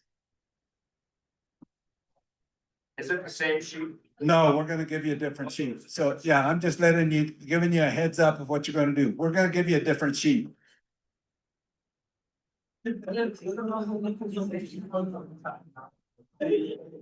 Top 5. 2 points, top 5, 1 point, top 3, the next 3, I'm sorry. 3. Yeah. Total of 8.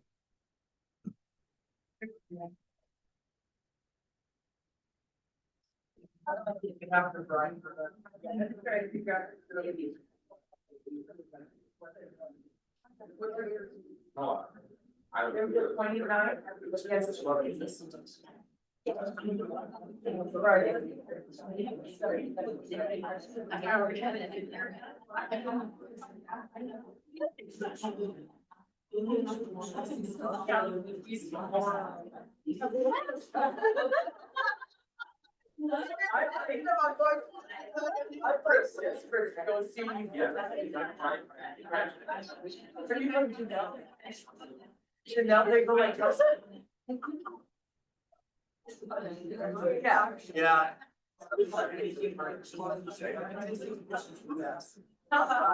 My voice when they were like.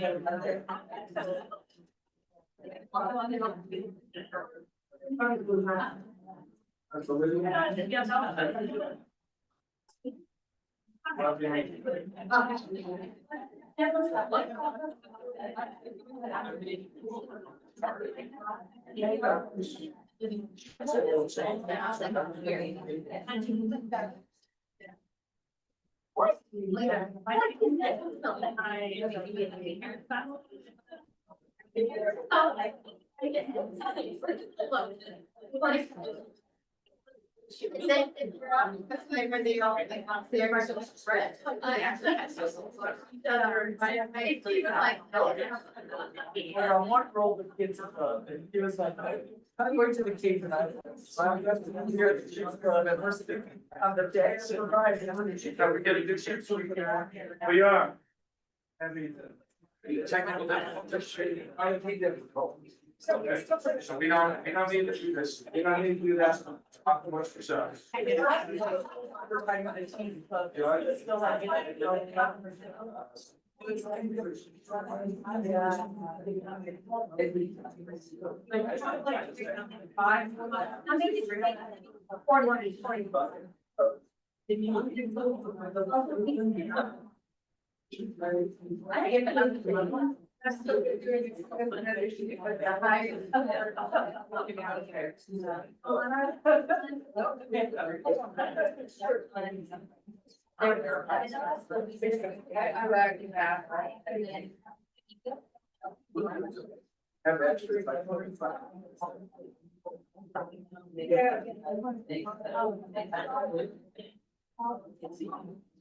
just really help them. Yeah.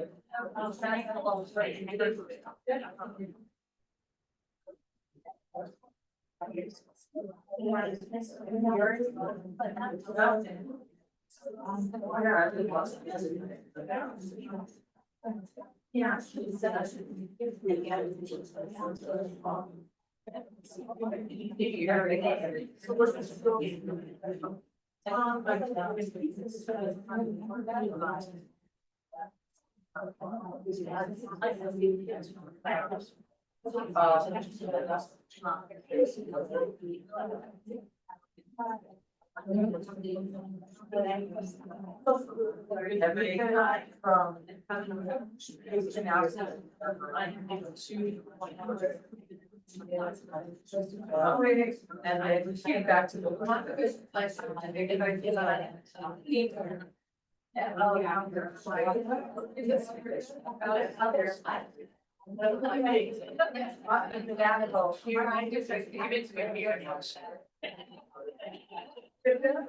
I know, but I'll do it.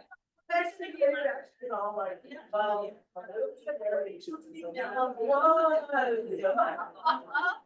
It's just not very.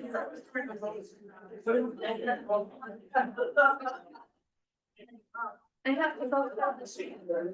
Where you want them?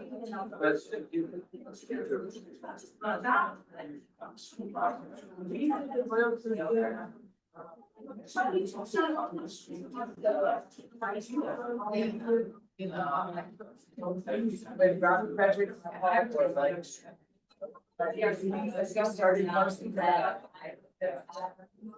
And then.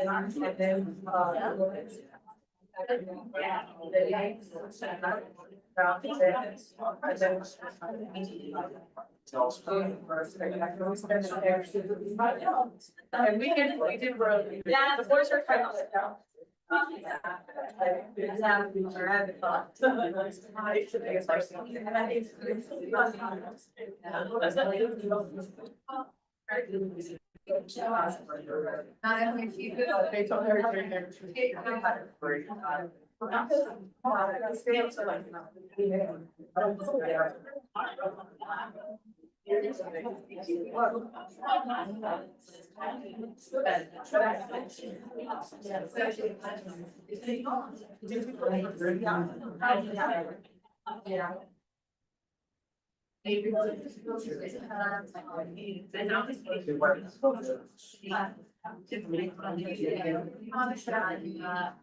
Yeah.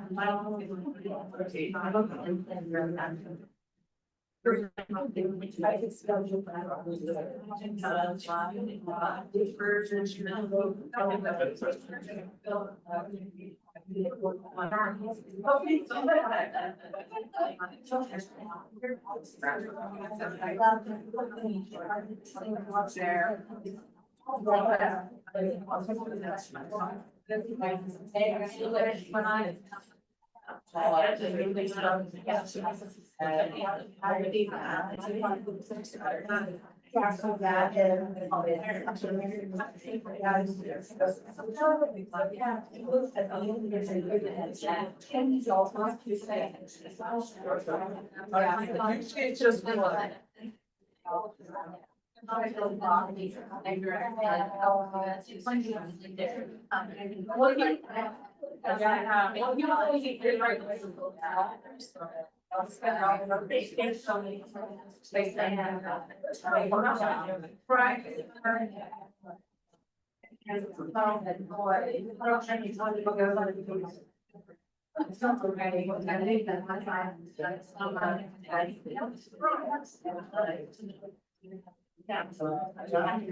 Right.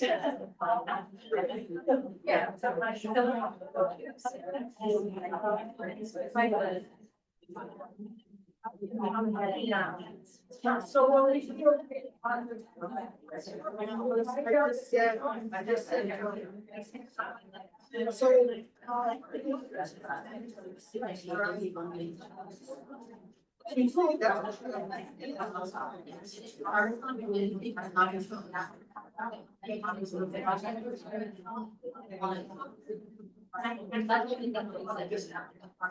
Because they play the rock songs, right?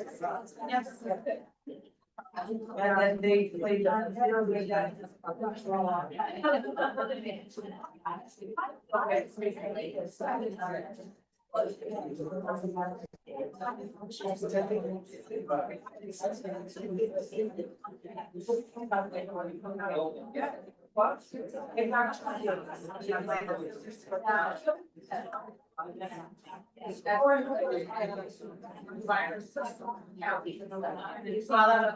That's where.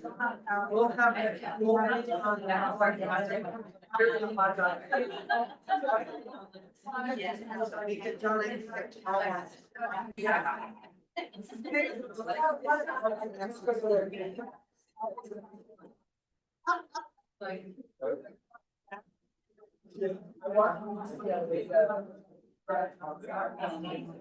I was, just like.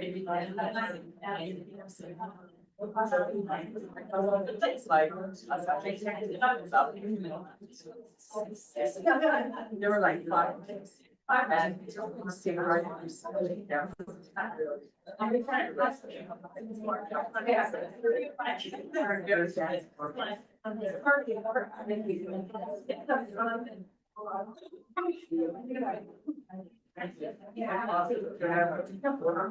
And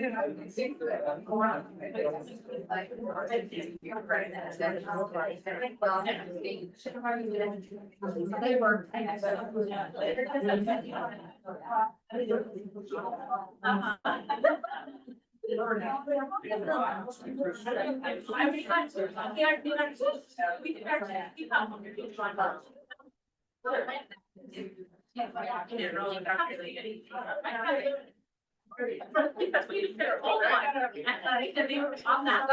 And they are, that's how.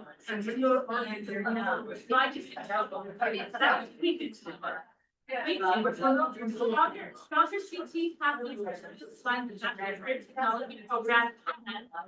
Towards the bottom, strategies to restore back to now you guys have it there as a being. Yeah, sun's out. You guys do it.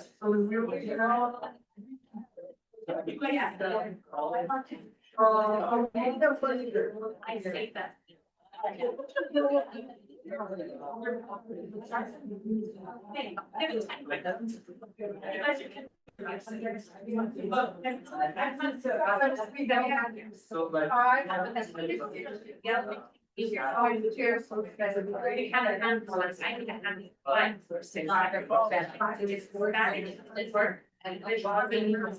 The rest and that's for the they continue to show it, and so if they struggle to make it here, they're not. So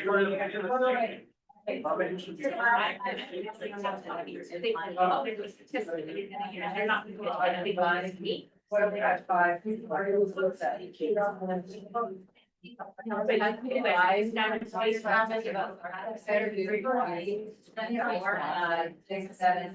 Oh, there you go, absolutely. Higher than our regular kids.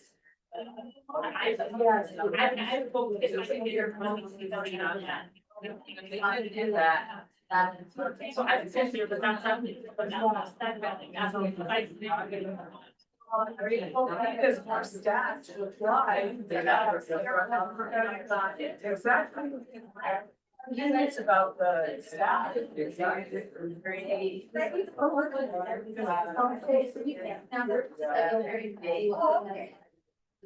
But we need that tougher. If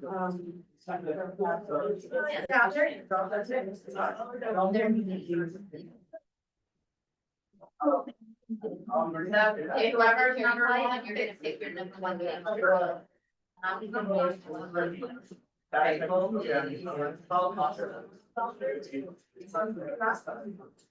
You guys go on. That would be, please like that. Please like that.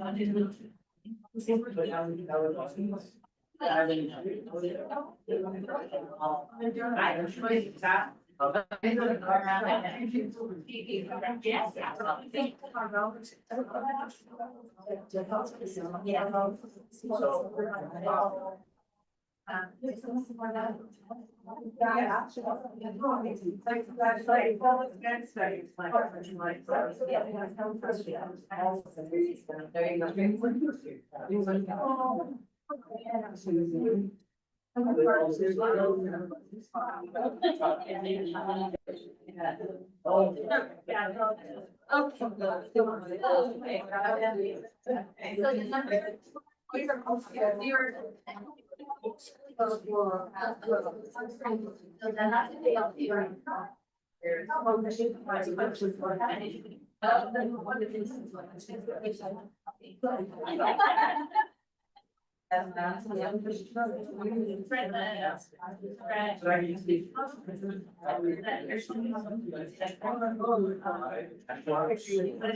I'm reading, congratulations. My research program. Yeah, they're both right. Yeah. Providing more enrichment programs, I think that would be a strategy for bringing the students back to. Yeah. That's I'm just kidding.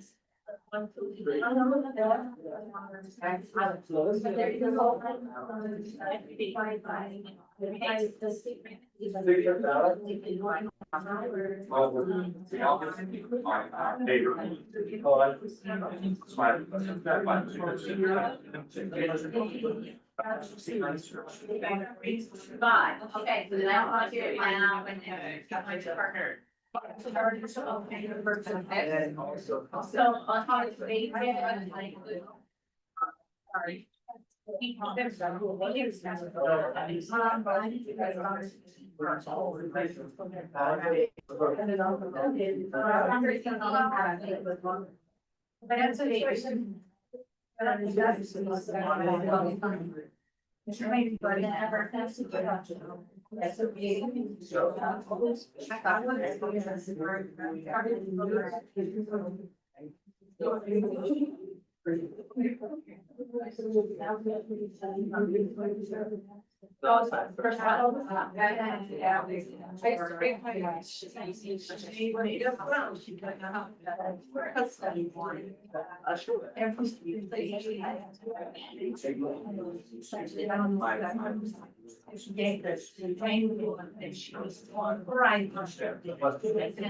Loves it.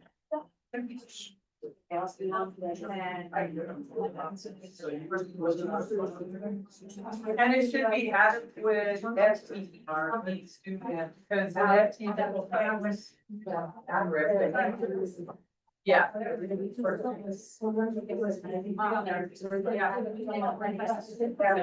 I have seen them. Then you got. It's mine. How to every single student. How to ability for how to. Spanish. And what was the other? And then I find out. Oh, that's. No, even to the back.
I lost it. And then our.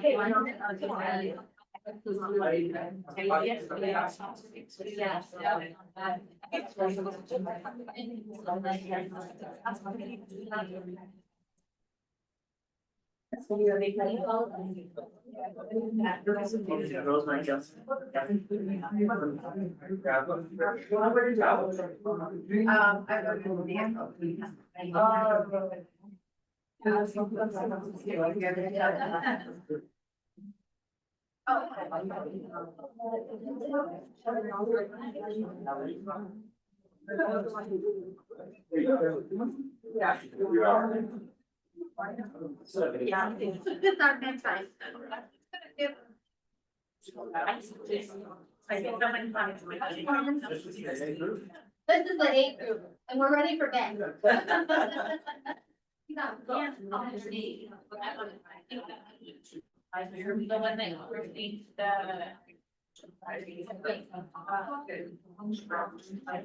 Yeah.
Something else. Yeah. Yeah.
It's so pretty. Sometimes I have to ask. So bad, yeah. It's like focus on. Right. I made my watching because I'm vegetarian. And that's what I'm gonna do. So I made them watch. They're all.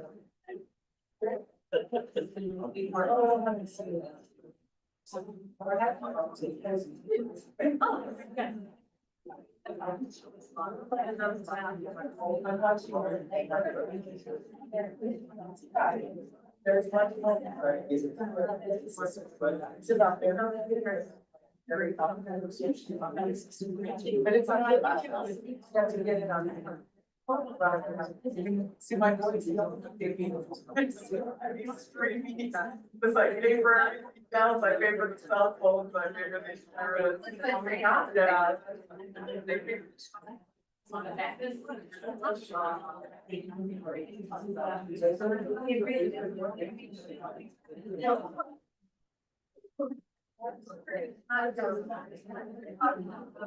Yeah.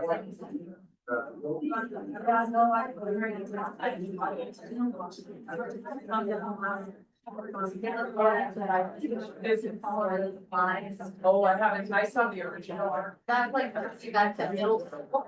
Oh. That's good. It's good. The Lord is the one that.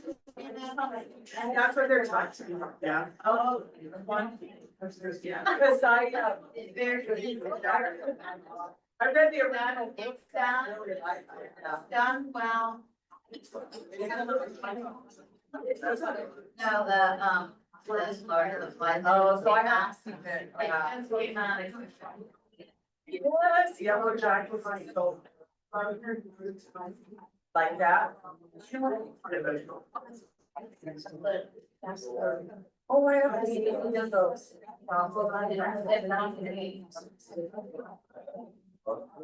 I started watching.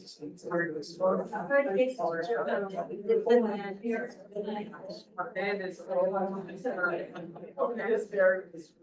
But if you want to look up something that you used to, and that's too, and that's cute, that's cute. Yeah. My voice made it because I like the British accent.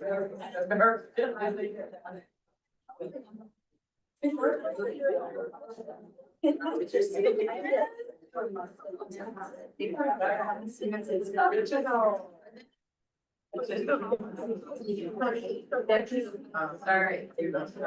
Yes, I think you're.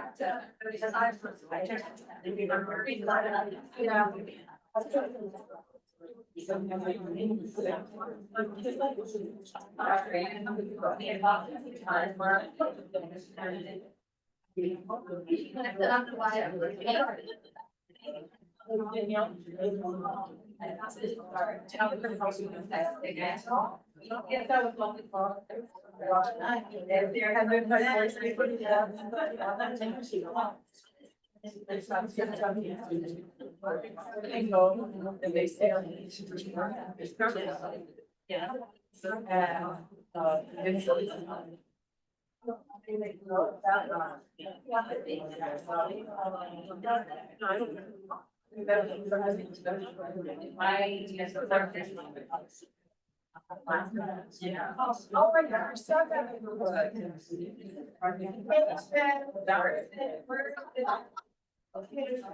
Let's get off.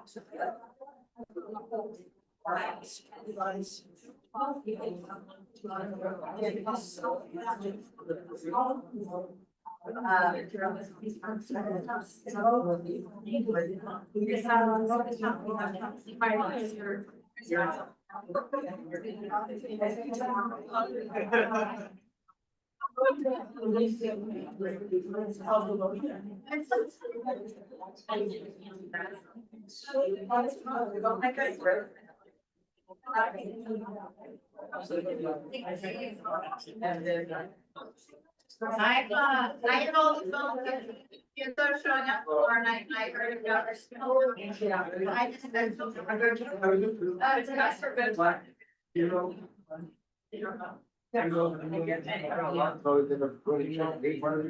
Ready for pajamas. I was like, you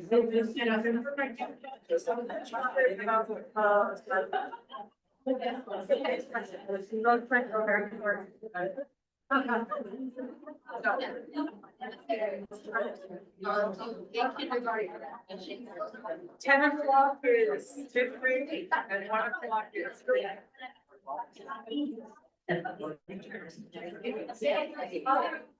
Folks, Dolores is tallying. It won't take her but about 3 more minutes to get that done.